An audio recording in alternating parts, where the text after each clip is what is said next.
आज आप लोगों के लिए पूरी खुली छूट है। आज हम लोग अब हम थोड़ा आराम से जाएंगे, बहुत तेजी से जा रहे थे, थोड़ा स्पीड स्लो करेंगे और खूब गाएंगे। आज का दूसरा श्लोक जो है खूब गाने वाला है, जैसे पहला श्लोक बोला था ना भागवत का, उसी तरह से, और उसमें गाने के बारे में ही वर्णन है। तो गाएंगे और गाएंगे, फिर अर्थ पे विचार करेंगे। और पुस्तक कहाँ गई? ग्रंथ मेरे पास ग्रंथ में दे दीजिए। तो ये भी हम करेंगे। आज हम लोग आप लोग याद है 14 श्लोक हम लोग ने पारायण करते हैं, और उसमें से 6 श्लोक महाप्रभु के बारे में है। और हमने पहले दूसरे श्लोक की व्याख्या प्रथम अध्याय में पढ़ी। अब हम लोग तीसरे श्लोक की व्याख्या इसमें पढ़ेंगे, जिसमें भगवान महाप्रभु के तत्व का वर्णन है।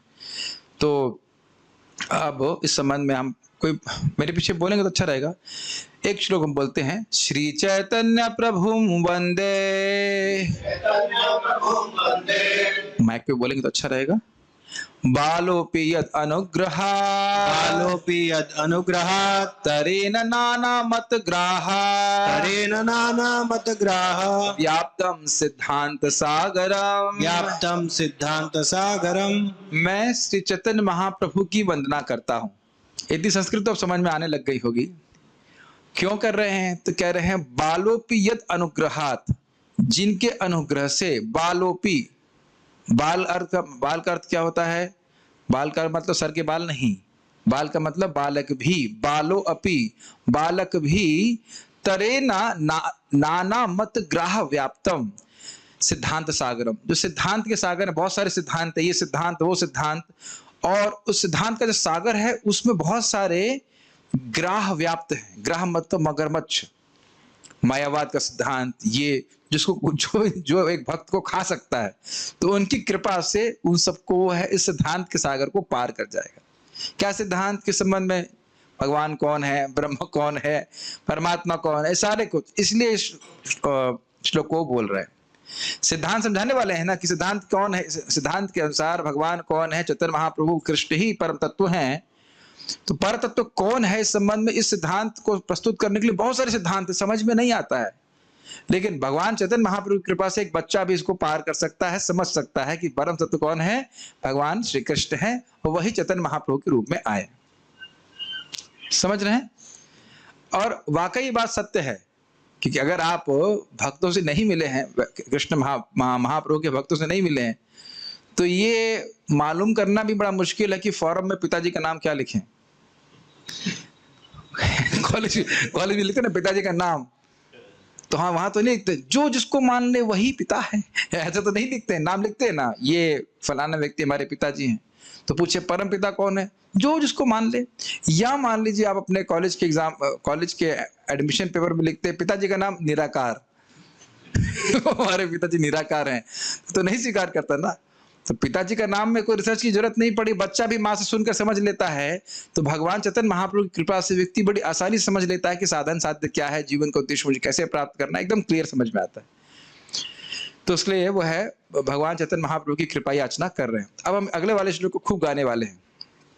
ये बिल्कुल वैसे ही गाया जाएगा जैसे कि श्रीमद् भागवतम का प्रथम श्लोक। ठीक है, ये बड़ा सुंदर श्लोक है और इसमें गाने का ही वर्णन है। 2-4 बार तो कम से कम जरूर गाएंगे। सब लोग प्रसाद पाके आए हैं ना? तो ताकत है ना कुछ बोलने की? ठीक है। कृष्णो, इतना उत्साह मत करिए, मेरे पीछे बोलिए। कृष्णो कीर्तन गान नर्तन कला पाथो जने भ्राजिता।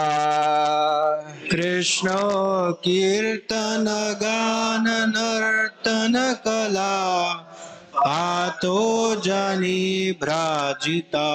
सद्भक्तावली हंस चक्र मधुप श्रेणी विहारास्पदम। सद्भक्तावली हंस चक्र मधुप श्रेणी विहारास्पदम। has to come out correct only, not wrong. कर्णानंदी कलाध्वनिर्वहतु मे जिह्वा मरु प्रांगणे। कर्णानंदी कलाध्वनिर्वहतु मे जिह्वामरु प्रांगणे श्री चैतन्य दया निधे तव लसल लीला सुधा स्वर धुनि श्री चैतन्य दयानिधे तव लसल लीला सुधा स्वर्धुनि कृष्णो कीर्तन गान नर्तन कला पाथो जनी भ्राजिता कृष्णोत्कीर्तन गान नर्तन कला पाथो जनी भ्राजिता सद्भक्तावली हंस चक्र मधुपा श्रेणी विहारास्पदम सद्भक्तावली हंस चक्र मधुपा श्रेणी विहारास्पदम् कर्णानन्दिकलध्वनिर्वहतु मे जिह्वामरु प्रांगणे कर्णानन्दीकलध्वनिरवतु मे जिह्वामरु प्रांगणे श्री चैतन्य दया निधे तव लसल लीला सुधा स्वर धुनि श्री चैतन्य दयानिधे तव लसल लीला सुधा स्वर्धुनि। हमारे सामने जो भक्त आए हुए ऐसा लग रहा है शोक सभा में आए हैं।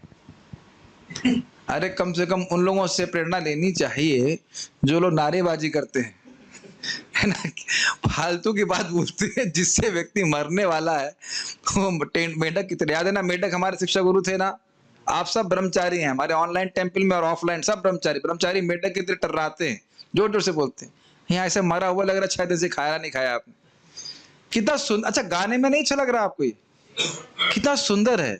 और प्रभुपाद जी इसको बोले, ये एक एक शब्द, ये सब शब्द ब्रह्म है, इनको समान शब्द ना लीजिए, ये हमारे हृदय को पवित्र करने वाला है। यहाँ तो मन लग रहा है ना कम से कम इस श्लोक में।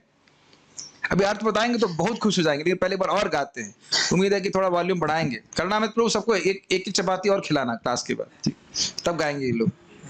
रघुपति प्रभु, घर में कुछ माता की रोटी नहीं खिला रही क्या? वहां से आवाज नहीं आ रही आपको? नहीं, मेरे को नहीं सुनाई पड़ता, जोर से बोलिए, ठीक है, कम से कम मुंह खुलना तो चाहिए।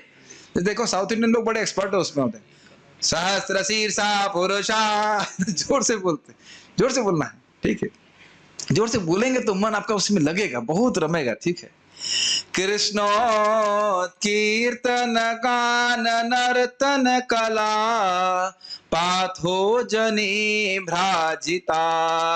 कृष्ण कीर्तन गान नर्तन कला पाथो जनी भ्राजिता। सद्भक्तावली हंस चक्र मधुपा श्रेणी विहारास्पदम।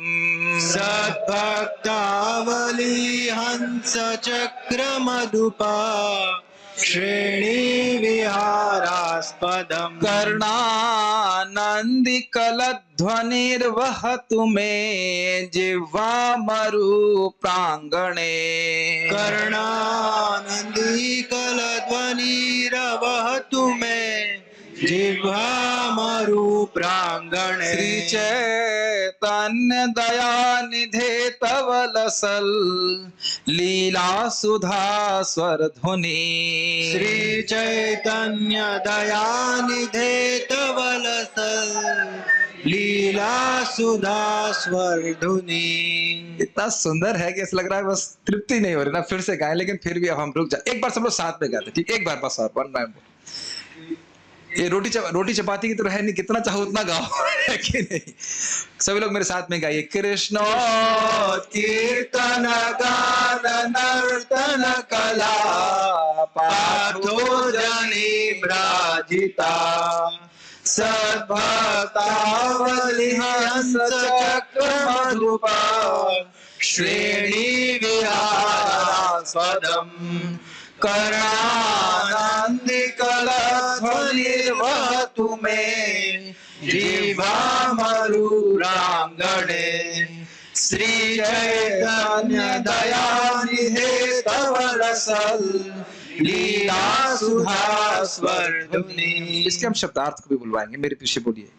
कृष्ण कृष्णा भगवान कृष्ण के पवित्र नाम का, भगवान कृष्ण के पवित्र नाम का उत्कीर्तन कीर्तन संकीर्तन संकीर्तन गान गान गान गान नर्तन नर्तन नृत्य नृत्य कला कला अन्य कलाओं का अन्य कलाओं का पाथजनी पाथोजनी कमलों सहित कमलों सहित भ्राजिता राजिता अलंकृत सतभक्त भक्त शुद्ध भक्तों की शुद्ध भक्तों की आवली पंक्तियां पंक्तियां हंस हंस राजहंसों की राजहंसों की चक्र चक्र चक्रवाक पक्षी चक्रवाक पक्षी मधुप मधुप मधुमक्खियां मधुमक्खियां श्रेणी श्रेणी झुंड की भांति झुंड की भांति विहार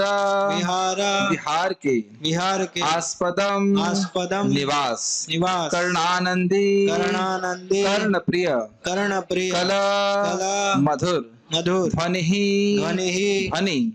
वहतु बहने दो मैं मेरी जिह्वा मरुस्थल जैसी प्रांगण में श्री चैतन्य दयानिधि श्री चैतन्य महाप्रभु से तब आपका लसत चमकने वाला लीला सुधा लीला अमृत स्वर ध्वनि गंगा अनुवाद पढ़ता हूँ, फिर संस्कृत भी समझाएंगे। हे मेरे दयालु भगवान श्री चैतन्य, आपकी दिव्य लीलाओं का अमृत तुल्य गंगा जल मेरी मरुस्थल जैसी जीभ पर बहता रहे। कृष्ण के पवित्र नाम का उच्च स्वर से कीर्तन गान नर्तन रूपी वे कमल के फूल हैं जो अनन्य भक्तों के आनंद धाम हैं, इस जल को सुशोभित करने वाले हैं। ये भक्त हंसों चक्रवाकों तथा भ्रमरों के तुल्य हैं। नदी के प्रवाह से मधुर ध्वनि उत्पन्न होती है जो उनके कानों को आनंदित करती है। संस्कृत देखिए। कृष्णोत कीर्तन गान नर्तन कला पाथो जनी भ्राजता। भगवान कृष्ण के कीर्तन यानी उच्च कीर्तन से जोर से बोला जा रहा था, सभी में बोला था बोलना है जोर से, गायन और नर्तन और इन अन्य कलाओं से पाथो जनी भ्राजता, ये कमल के समान है और यह उसको भ्राजिता अलंकृत कर रहे हैं। किसको अलंकृत कर रहे हैं? कह रहे हैं लीला सुधा स्वर ध्वनि। भगवान चैतन्य महाप्रभु की लीला सुधा रूपी गंगा को कृष्ण का नाम का कीर्तन गायन नर्तन और अन्य कलाएं कमल के समान सुशोभित कर रहे हैं। समझ में आ रहा है? आ रहा है? गंगा जी बह रही हैं और उसमें बहुत सारे कमल के फूल हैं, ठीक है। और उसमें विहार कौन कर रहे हैं? इस गंगा में विहार कौन कर रहे हैं? गंगा कौन सी? भगवान चैतन्य महाप्रभु की लीला सुधा रूपी गंगा, लीला अमृत रूपी गंगा। इसमें कौन विहार कर रहे हैं, आनंद ले रहे हैं? भक्तावली।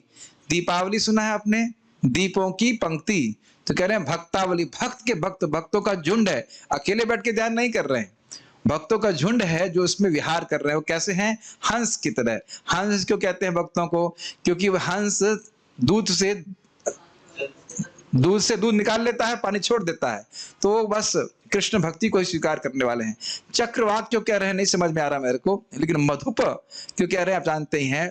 मधु जो है वो लगातार कमल के रस का पान करता रहता है, तो भगवान के भक्त भगवान की कथा में ही क्या इर्द गिर्द ही मंडराते रहते हैं, उसके रस का आस्वादन करते रहते हैं, इसलिए मधुपा उस कथा के मधु को पी रहे हैं। और उसके बाद कह रहे हैं कर्णानंद कल ध्वनिर वह तुम्हें, वह ये जो कथा चल रही है, कीर्तन हो रहा है, उनके कर्ण को बड़ा आनंद प्रदान करने वाली है। कल ध्वनि समझते हैं, जैसे आपने देखा है, मुझे याद है सन 97 की बात होगी, 1997 की बात होगी, मैंने अपने दादाजी के संग गंगा जी के पास गए थे ऋषिकेश में। और जो ऋषिकेश का स्थान था जहाँ पे हम लोग रुके थे, बिल्कुल गंगा जी के सामने था, बिल्कुल गंगा जी के सामने। मतलब सुबह आप उठेंगे तो जैसे दरवाजा खोलेंगे तो गंगा जी से बहती हुई दिखती हैं और उसमें सूर्य की रोशनी गिरती हुई दिखती है। तो गंगा जी का वो जो आवाज है ना, कल ध्वनि कहते हैं, समझते होंगे आप लोग, तो काशी से हैं, समझते होंगे। कल कल कल कल करके आवाज आती है। ये हम लोग एक बार वहां गए थे, भगवान श्री राम का इधर स्थान, नहीं अयोध्या नहीं, इधर और एक जहाँ पे वो गुफा, चित्रकूट, हाँ चित्रकूट में उनको मंदाकिनी कहते हैं। वहां भी गंगा जी बड़ी पवित्र है, मतलब शुद्ध रूप में है। और बहुत वहां भी आप लोग जहाँ पे रुके थे, वहां थोड़े से पास में तो गंगा जी की आवाज कल कल कल करके बहती थी। तो कह रहे हैं कि भक्तों के कान में जब ये लीला सुधा जाती है तो उनको बड़ा आनंद आता है। तो कह रहे हैं वह तुम्हें जिह्वा मरु प्रांगणे, मेरी जिह्वा कैसी है, मरु, मरु मतलब रेगिस्तान की तरह सूखी है कुछ। और वो प्रभुपाद जी कहते हैं क्यों सूख गई है, क्योंकि भौतिक बातें करते हैं इसलिए गला सूख जाता है। ठीक है, मतलब गला क्या, सब दिमाग सब कुछ सूख जाता है, हृदय पूरा सूख जाता है, इज इट नॉट। तो कह रहे हैं कि भाई जैसे रेगिस्तान में एक दो बूंद से थोड़ा कुछ होने वाला है, तो खूब सारी पूरी गंगा बहेगी तो रेगिस्तान में कुछ हरियाली आएगी। जैसे यहाँ कुछ प्रयास किया गया था ना, इंदिरा नहर क्या थी, क्या नाम है, इंदिरा नहर थी ना, तो रेगिस्तान में शायद इधर गई है तो कुछ पानी दे रही है, कितना दे रही पता नहीं, लेकिन गंगा जी बहेंगे तो फिर रेगिस्तान रेगिस्तान नहीं रह जाएगा। तो ये कह रहे हैं यहाँ पे प्रभुपाद यही बोल रहे हैं कि हमारी जीभ में हमेशा व्यर्थ की ध्वनियां करने में लगी रहती है और उसको सुनकर किसी को कोई कुछ फायदा नहीं होता। भौतिक शब्द सुनने के 3 प्रभाव, शोक, मोह और भय। कौन से प्रभाव, शोक, मोह और भय। साहब आपको बड़ा नुकसान हो गया, कुछ पैसा चला गया, साहब नुकसान हो गया, और साहब नुकसान के बारे में शोक करना शुरू कर दिए। अरे आगे आगे की भी तो कुछ सोचो, कौन ध्यान रखेगा तुम्हारा। माँ के गर्भ में तो भगवान ने बचा लिया, लेकिन आगे कौन ध्यान रखेगा। समझ गए मेरा कटाक्ष। आज तक रोटी खिलाई है, कल क्या होगा। तो ये सब बातें लोग बोलते हैं और आप देखेंगे हमारे मन में भय होता है, या फिर बेटा तुमको जन्म दिया है, तुम हमारा ध्यान नहीं रखोगे, भगवान की सेवा करोगे तो क्या होगा। तो ये मोह उत्पन्न करने वाली बात है। मैं एग्जाम्पल दे रहा हूं, दुनिया में हर चीज तो मोह उत्पन्न करने के लिए, मोह, भय और शोक, लेकिन सुख देने वाली क्या वस्तु है, भगवान की कथा। तो ये आप, उम्मीद है कि आप लोगों को श्लोक अच्छा लगा होगा। और आज हम आपको एक होमवर्क दे रहे हैं, कल तक इसको याद करना। देखते हैं, कंपटीशन करते हैं कौन याद करेगा। किसी को भी पूछूंगा मैं, श्रीनिवास प्रभु कल है ना, आप कल तक याद रखना है आपको, छोड़ने वाले नहीं है यहाँ पे। ये सही में याद करने वाला, और हम रोज इसको गाएंगे, रोज गाएंगे। बहुत सुंदर है ना, पारायण में जोड़ दिया जाएगा इसको, बहुत सुंदर श्लोक है रियली। और अब गाना तो सीख गए ना। अब देखिए क्या होता है, अगर आप इसे गाना नहीं जानते ना तो खाली अर्थ पढ़ के आप आगे चले जाते, लेकिन आप गाना भी जान गए तो उसे आप बाथरूम में भी गा सकते हैं, कृष्ण की, like that. People should become mad for this shlokas, very nice. तो आप समझ गए, यहाँ पे अब आगे हम पढ़ते हैं। अब मैं गाऊंगा केवल, जय जय श्री चैतन्य जय नित्यानंद जय द्वैत चंद्र जय गौर भक्त वृंद। स्पष्ट है, श्री चैतन्य महाप्रभु की जय हो, नित्यानंद प्रभु की जय हो, अद्वैत चंद्र की जय हो, और सारे गौर भक्तों की जय हो। तृतीय श्लोकेर अर्थ करी विवरण, वस्तु निर्देश रूप मंगलाचरण। तीसरे श्लोक में मैंने उसका अर्थ दिया था और उसमें वस्तु निर्देश दिए थे। वस्तु, क्या वस्तु निरूपित हो रही है उसके बारे में वो कह करके मंगलाचरण किया था। आपको याद है मंगलाचरण के 3 भाग थे, नमस्कार, वस्तु निर्देश और आशीर्वाद। तो वस्तु निर्देश को करने के लिए यह श्लोक बोला था। मेरे पीछे बोलिए, यद्वैतं ब्रह्मोपनिषदि तदप्यस्य तनुभा, द्वैतं ब्रह्मोपनिषदि तदप्यस्य तनुभा, यह आत्मांतरयामि पुरुष इति सोऽस्यांश विभवः, आत्मांतरयामि पुरुष इति सोऽस्यांश विभवः। षड ऐश्वर्यः पूर्णो इह भगवान् स स्वयं अयम्, पूर्णो यः भगवान् स स्वयं अयम्, न चैतन्यात् कृष्णात् जगति परतत्त्वं परम इह, चैतन्यात् कृष्णात् जगति परतत्त्वं परम इह। तो इसी की व्याख्या की जाएगी, इसलिए केवल मैं इसका शब्दार्थ बता दे रहा हूं। यद्वैतम ब्रह्मोपनिषदि तद अपि अस्य तनुभा, जिसको उपनिषदों में ब्रह्म के रूप में निरूपित किया गया है, अद्वैत ब्रह्म के रूप में, ब्रह्म ज्योति के रूप में कहा गया है, वह तद अपि अस्य तनुभा, वह इनके तनु, वह उनके दिव्य शरीर की कांति ही है। संस्कृत कितने लोगों ने पढ़ी है? आपने नहीं पढ़ी? काशी में रह के नहीं पढ़ा? अरे ठीक है, अरे बच्ची को कम से कम संस्कृत तो पढ़ाते। पॉलिटिकल साइंस पढ़ के क्या करेगी? चलिए ठीक है, पता नहीं क्या पढ़ रही है, मुझे नहीं पता। काशी के पास रह के संस्कृत जरूर सीखना चाहिए। श्रीकांत प्रभु से पढ़े हैं संस्कृत? कुछ नहीं पढ़े? ये तो समझ में आ रहा होगा पहली लाइन। अब पता नहीं तेलुगु डिवोटी समझ में आ रहा है कि नहीं, लेकिन जिसको ब्रह्म ज्योति कहा जाता है उपनिषद में, वह उनके अंग की कांति है। अंग कांति समझ में आ रहा है? अंग की ज्योति है। कठिन है? नहीं है। यह आत्मांतरयामी पुरुष इति सो यस सांश विभव, जिनको अंतर्यामी पुरुष कहा जाता है। क्या नाम है जरा बताइए भगवान परमात्मा का? क्षीरोदकशय विष्णु। वह इनके अंश के अंश वैभव हैं। अंश अंश अंश, ठीक है ना? ओके।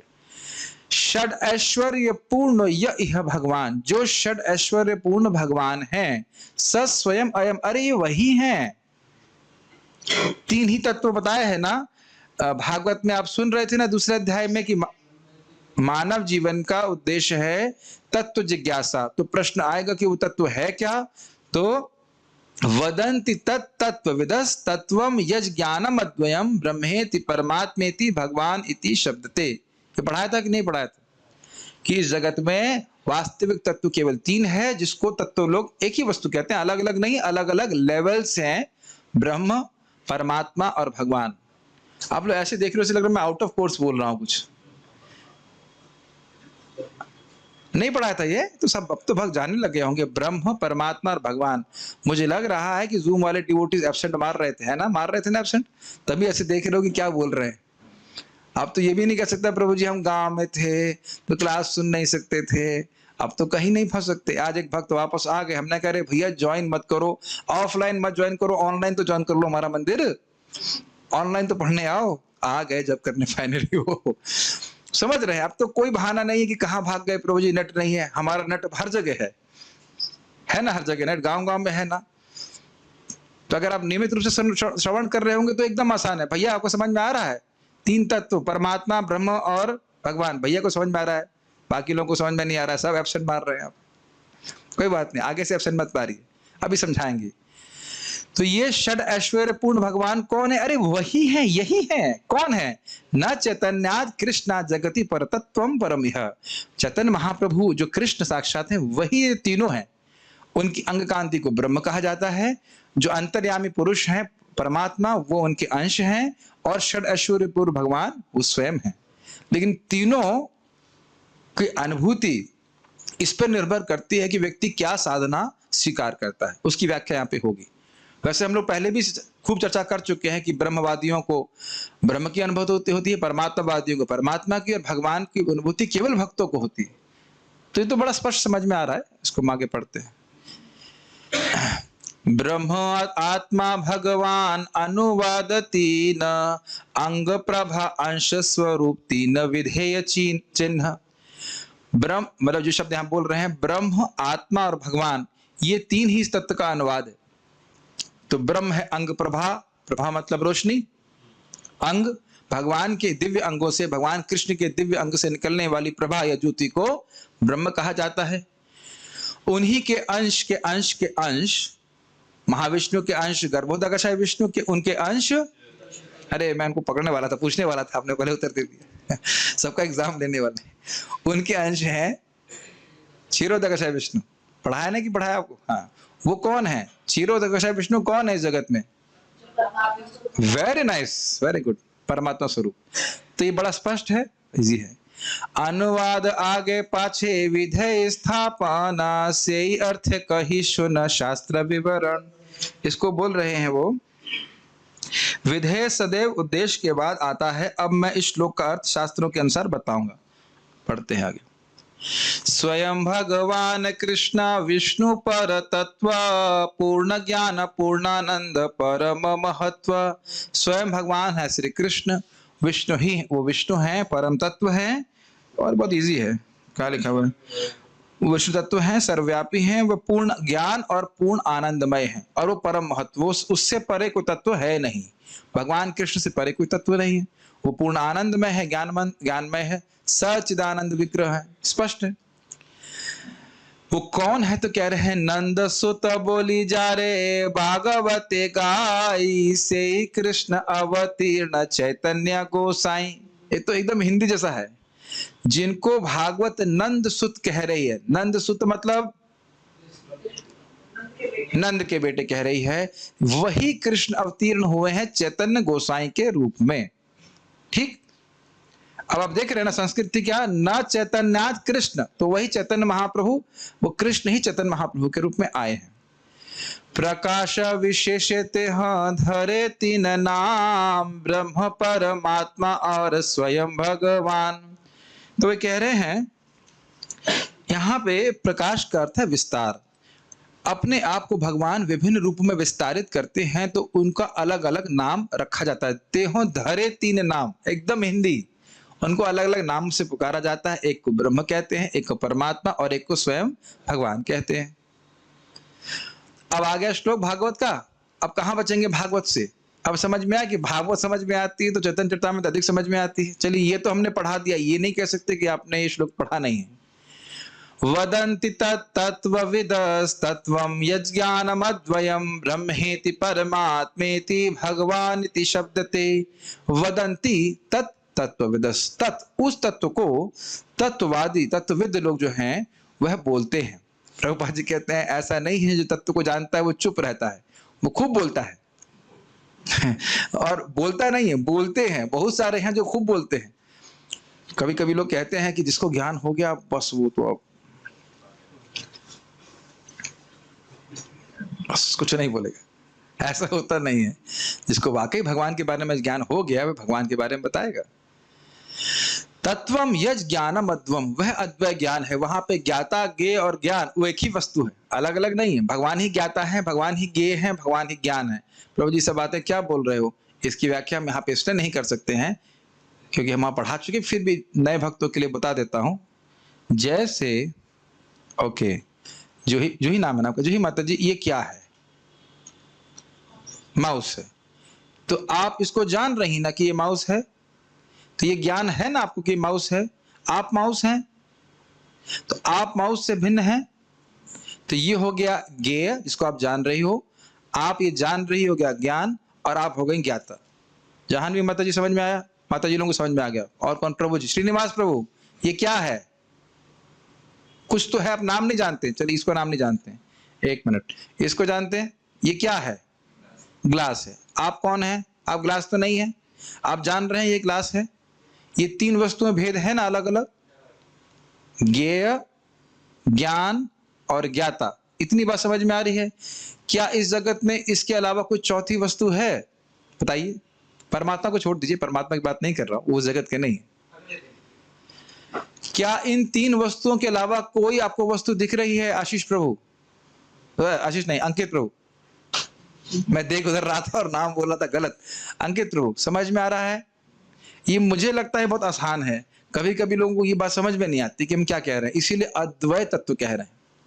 यहाँ पे जो वस्तु आपको दिख रही है वो आपसे भिन्न है कि नहीं है? भिन्न है ना, और आप जान रहे हो ना उस वस्तु को। तो ज्ञाता, ज्ञेय और ज्ञान, एक ट्रायंगल बना लीजिए। एक जगह ज्ञाता है, एक ज्ञान है और ज्ञेय है। इसके अलावा कोई चौथी वस्तु है जगत में? और ये अलग अलग है। तो यहाँ पे द्वैतता है, डुअलिटी है। जिन वस्तुओं को मैं जान रहा हूं मुझसे अलग है। आप समझ में आ रहा है? वो मेरी शक्तियां नहीं है। लेकिन आध्यात्मिक जगत में सभी कुछ भगवान की अंतरंग शक्ति का प्रकाशन है, और यहाँ पे भी भगवान के लिए कुछ अलग नहीं है। भगवान जब अपनी भौतिक प्रकृति को देख रहे हैं तो वह भी अपनी ही शक्ति को देख रहे हैं, अलग नहीं है उससे। भगवान में अलग नहीं, भगवान अलग नहीं देखते हैं। हे भगवान, इन लोगों को समझ में आ रहा है कि नहीं आ रहा है? कि मैं प्रभुपाद वाली प्रार्थना करता हूं, मेरे शब्दों को शक्ति दीजिए ताकि ये भक्त मेरी बात समझ सके। क्या समझ में आ रहा है? ज्ञाता, ज्ञान और ज्ञेय, ठीक है। तो अब आध्यात्मिक जगत में ज्ञाता कौन है? भगवान है। ज्ञेय कौन है? भगवान है। और ज्ञान भी भगवान है। वहां कोई अंतर नहीं है इस प्रकार का, लेकिन फिर भी वैरायटी है। ये अद्भुत बात है। उम्मीद है कि समझ में आ गया होगा। अब हम उससे अधिक तो वहीं पर समझाए तो फिर आपको उसको सुनना पड़ेगा। तो ब्रह्मेति, उसी तत्व को ब्रह्म कहा जाता है, परमात्मा कहा जाता है और भगवान कहा जाता है। लेकिन अलग अलग क्यों कह रहे हो फिर? तो उसकी व्याख्या भी होगी। तहार अंगेर शुद्ध किरण मंडल, उपनिषद कहे तारे ब्रह्म सुनिर्मल। उनकी अंग से जो शुद्ध शुद्ध किरण मंडल निकलता है उसको उपनिषद सुनिर्मल ब्रह्म कहते हैं। सुनिर्मल मतलब वहां पे रजगुण तमगुण और सतोगुण का कोई प्रवेश नहीं है, ब्रह्म ज्योति। अब दिक्कत ये है कि मैं फोटो नहीं रखा है, नहीं फोटो रखा होता तो आप समझ जाते, लेकिन सभी ने गोलोक चार्ट देखा है जिसमें भगवान कृष्ण ऊपर वहीं गोलोक में है, हाँ वहीं है ऊपर, यस, और भगवान कृष्ण के शरीर से दिव्य ज्योति निकल रही है। क्या किसी ने नहीं देखा यहाँ पे? बस वही समझ लीजिए, वही वही ब्रह्म ज्योति, वो कोई कठिन बात नहीं है। चर्म चक्ष देखे यछे सूर्य निर्विशेष, ज्ञान मार्ग लेते नारे कृष्णेरा विशेष। तो कह रहे हैं जैसे चर्म चक्षुओं से, क्या कह रहे हैं यहाँ पे, हाँ, तो जैसे कोई व्यक्ति अपने चर्म चक्षुओं से सूर्य को केवल एक चमकती ही वस्तु के रूप में देखेगा, इसके पीछे सूर्य देव है तो नहीं समझ पाएगा, उसी तरह दार्शनिक चिंतन से, ज्ञान मार्ग से व्यक्ति भगवान कृष्ण की दिव्य विविधताओं को नहीं समझ सकता। इसका अर्थ समझिए, ये तो बड़ा आसानी से आप समझ सकते हैं। आपने सूर्य देव के महल को देखा है? आप समझ में आ गया? समझ में आ रहा है? हम लोग जब अपनी आंखों से सूर्य को देखते हैं तो क्या देखते हैं? अग्निपुंज, या और अगर निम्न हुए तो केवल रोशनी दिखती है। लेकिन क्या हम लोग ये धारणा कर सकते हैं कि उनका एक रथ भी है, वो एक व्यक्ति भी है और उनका महल भी होगा? अब कहेंगे महल तो जल गया होगा, महल तो फूक जाएगा, लेकिन उनका महल भी अग्नि से बना होगा। अग्नि अब आप सर खुजाना शुरू, अग्नि का महल कैसे हो सकता है? अरे भाई, जब पृथ्वी का महल हो सकता है तो अग्नि का महल नहीं हो सकता? देखिए, जैसे ही कहा जाएगा कि सूर्य भगवान का रथ है, तुरंत आप सोचेंगे लोहा होगा उसमें। यही दिक्कत है हमारे संग, सोचेंगे ना लोहा हो सकता है सूर्यदेव के इसमें। कुछ भी हम जो भी हम सोचेंगे कुछ अलग ही वस्तु है। जैसे ही हम सोचेंगे सूर्यदेव का रथ, पहली बात तो सोच नहीं सकते, क्या साइंटिस्ट सोच सकते हैं सूर्यदेव का रथ है? वो कहेंगे अरे भावुक लोग हैं, ऐसे ही बस कुछ पढ़ लिया और उन्हें मान लिया, ये बोलेंगे, वो नहीं मानेंगे ना। तो कह रहे हैं जो चर्म चक्षु से देख रहा है वह तो सूर्य को केवल एक रोशनी के रूप में देखेगा, बड़ा स्पष्ट बात है। और वही इसी प्रकार से ज्ञान मार्ग जो में लोग होते हैं, जो ब्रह्म उपनिषदों का अध्ययन करते हैं, वो केवल ब्रह्म ज्योति का अनुभव कर पाते हैं। वह यह नहीं समझ पाते कि भगवान कृष्ण के धाम में, गोलोक धाम में विविधताएं हैं। एक सिंपल सी बात सोचिए, इस जगत की हर वस्तु प्राकृत गुणों से बनी है कि नहीं? It is only made of material modes of nature. भले ही आपको यहाँ पे वैरायटी दिख रही है, लेकिन वस्तुतः सारी वस्तुएं प्रधान से ही आई हैं। प्रधान कौन से गांव का प्रधान? गांव का प्रधान नहीं, प्रकृति की अव्यक्त अवस्था से आई है। तो वस्तुतः मूलभूत रूप से सारी वस्तुएं एक ही हैं, जबकि हमको अलग अलग दिख रहा है। स्पीकर दिख रहा है, मृदंग दिख रहा है, बहुत सारी वस्तुएं दिख रही हैं, समझ रहे हैं ना? तो आध्यात्मिक जगत में भगवान की तीन शक्तियां जानते हैं आप, संधिनी, संवित और लादिनी। 19 की विभिन्न विविधताएं प्रस्तुत हो रही इस जगत में, उस जगत में, सॉरी। तो उसको हम नहीं समझ, उसको उपनिषद के अध्ययन करने वाले लोग कभी नहीं समझ पाएंगे। मैक्सिमम वो समझेंगे कि भाई ब्रह्म है, ब्रह्म की अनुभूति कर सकते हैं। ब्रह्म मतलब भगवान श्री कृष्ण के शरीर से निकलने वाली दिव्य ज्योति, वो ब्रह्म ज्योति कहा जाता है। ये समझ पा रहे हैं इसको का अर्थ? तो वो नहीं समझ पाएंगे, ठीक है? भक्ति करके ही समझ पाएंगे इसको। अब वह इसको एक श्लोक से प्रमाणित कर रहे हैं। ये बड़ा सुंदर है। आप बोलिए, आप लोगों को तो आता ही होगा ये बोलना, साउथ इंडियन डिवोटीज को तो जरूर आता ही है। मेरे पीछे बोलिएगा, मेरे पीछे बोलिएगा। यस्य प्रभा प्रभवतो, पीछे हिंदी में नहीं आती है। पीछे मतलब क्या होता है? पीछे मतलब मेरे बाद में। यस्य प्रभा प्रभवतो जगदंड कोटि, यस्य प्रभा प्रभवतो जगदंड कोटि, कोटिष्वशेष वसुधादि विभूति भिन्नम, कोटिष्वशेष वसुधादि विभूति भिन्नम, तद ब्रह्म निष्कलम अनंतम अशेष भूतम, तद ब्रह्म निष्कलम अनंतम अशेष भूतम, गोविंदमादि पुरुषम तमहम भजामि। गोविन्दमादिपुरुषं तमहं भजामि। एक बार और बनती है, फिर सब लोग साथ में बोलिए और थोड़ा सा वॉल्यूम तेज। यस्य प्रभा प्रभवतो जगदण्ड कोटि कोटिष्वशेष वसुधादि विभूति भिन्नम तद ब्रह्म निष्कलमनन्तमशेष भूतम गोविन्दमादि पुरुषं तमहं भजामि। तो यहाँ पे लास्ट लाइन को पकड़िए, गोविंदम आदि पुरुषम तमहम भजामि। इसको एक तरह से और गाने का इच्छा कर रही है, एक बार बता देता हूँ, गा तो नहीं पाएंगे, गायन के रूप में। यस्य प्रभा प्रभवतो जगदंड कोटि कोटि शुभशेष वसुधादि विभूति भिन्नम तद ब्रह्म निष्कलमनन्तमशेष भूतम गोविंदमादि पुरुषम तमहम भजामि। भक्त ने कितना सुंदर तरह से गाया, बहुत अच्छा तरह से गाया। उसे खाली गाते रहेंगे ना तो बहुत अच्छा लगता है। आगे जाके बहुत सुंदर सुंदर श्लोक है। प्रभुपाद जी कहते हैं कि जिस प्रकार से गजेंद्र जी ने पिछले शरीर में भगवान के लिए भजन गाए थे और अगले शरीर में हाथी को भी प्राप्त हो गए, फिर भगवान उनको स्मरण कराया, ऐसे ही हम अपने कृष्ण भावना के भक्तों से अनुरोध करते हैं कि वे ब्रह्म संहिता और ये नरसिंह स्तुति इत्यादि को गाएं। तो कहीं अगर वह जानवर की योनि में भी चले गए तो भगवान उनको याद दिला देंगे। आप पढ़िएगा, उसमें बहुत सुंदर तरह से प्रपात कहते हैं, बहुत तरह से गाया भी है। ये कौन सा दवा ला के आया है भाई? दवा लगाई है, ठीक है, कोई बात, चयन कर लेंगे। अच्छा, यस्य प्रभा प्रभवत जगदंड कोटि, यस्य प्रभा, जिनकी प्रभा, प्रभवतः जगदंड कोटि, कोटि कोटि जगत ब्रह्मांडों के उच्च स्थान है, वहां पे प्रकट होते हैं। कोटिषु अशेष वसुधादि विभूति भिन्नम, और उनमें करोड़ों करोड़ों अशेष कभी ना समाप्त होने वाली वसुधा। वसुधा का अर्थ क्या होता है? ग्रह है। वसुधा मतलब होता है पृथ्वी, ग्रह हैं और उनमें भिन्न भिन्न प्रकार की विभूतियां हैं। अब देखिए, इसी से समझ लेना चाहिए, जो साइंटिस्ट कहते हैं केवल यहां जीवन है और अन्य ग्रहों में जीवन नहीं है, तो ये मूर्ख हैं लोग। ऐसा नहीं है। क्या बोल रहे हैं? वसुधादि विभूति भिन्नम, भिन्न भिन्न विभूतियां वहां पे हैं।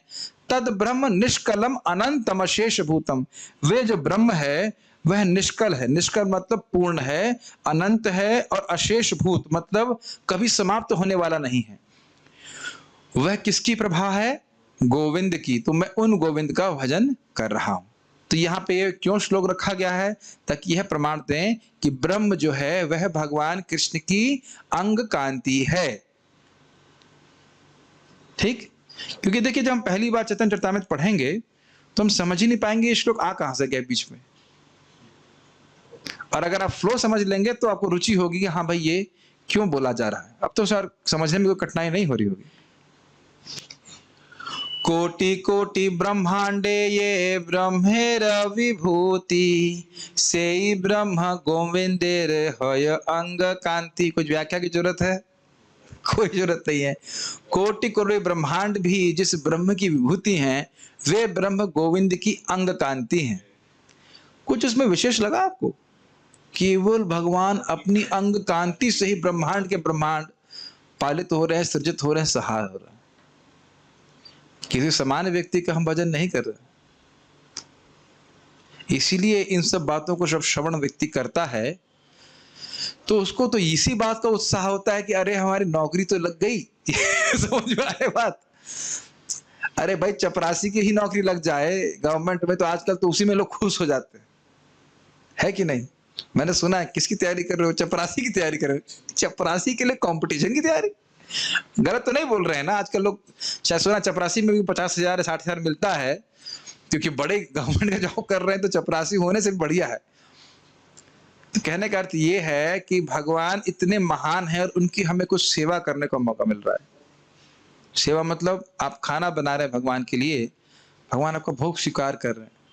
करते ही आप लोग जब कर रहे हैं, भक्ति करते हैं, कुछ लेके आते हैं। इसीलिए अब पता नहीं लोग कितना फॉलो करेंगे, लेकिन किचन में झूठे बर्तन नहीं लगाने चाहिए। अब हम बोल देते हैं खाना खिलाओ या ना खिलाओ, बुलाओ या ना बुलाओ, लेकिन हमें स्टैंडर्ड बताना बहुत जरूरी है। जिन लोगों ने ब्राह्मण दीक्षा ली है, 3 लोग मेरे सामने हैं, सुन लीजिए, बहानेबाजी से काम नहीं चलेगा। आप बुलाते तो हो, लेकिन आप डांट लगा रहा हूं।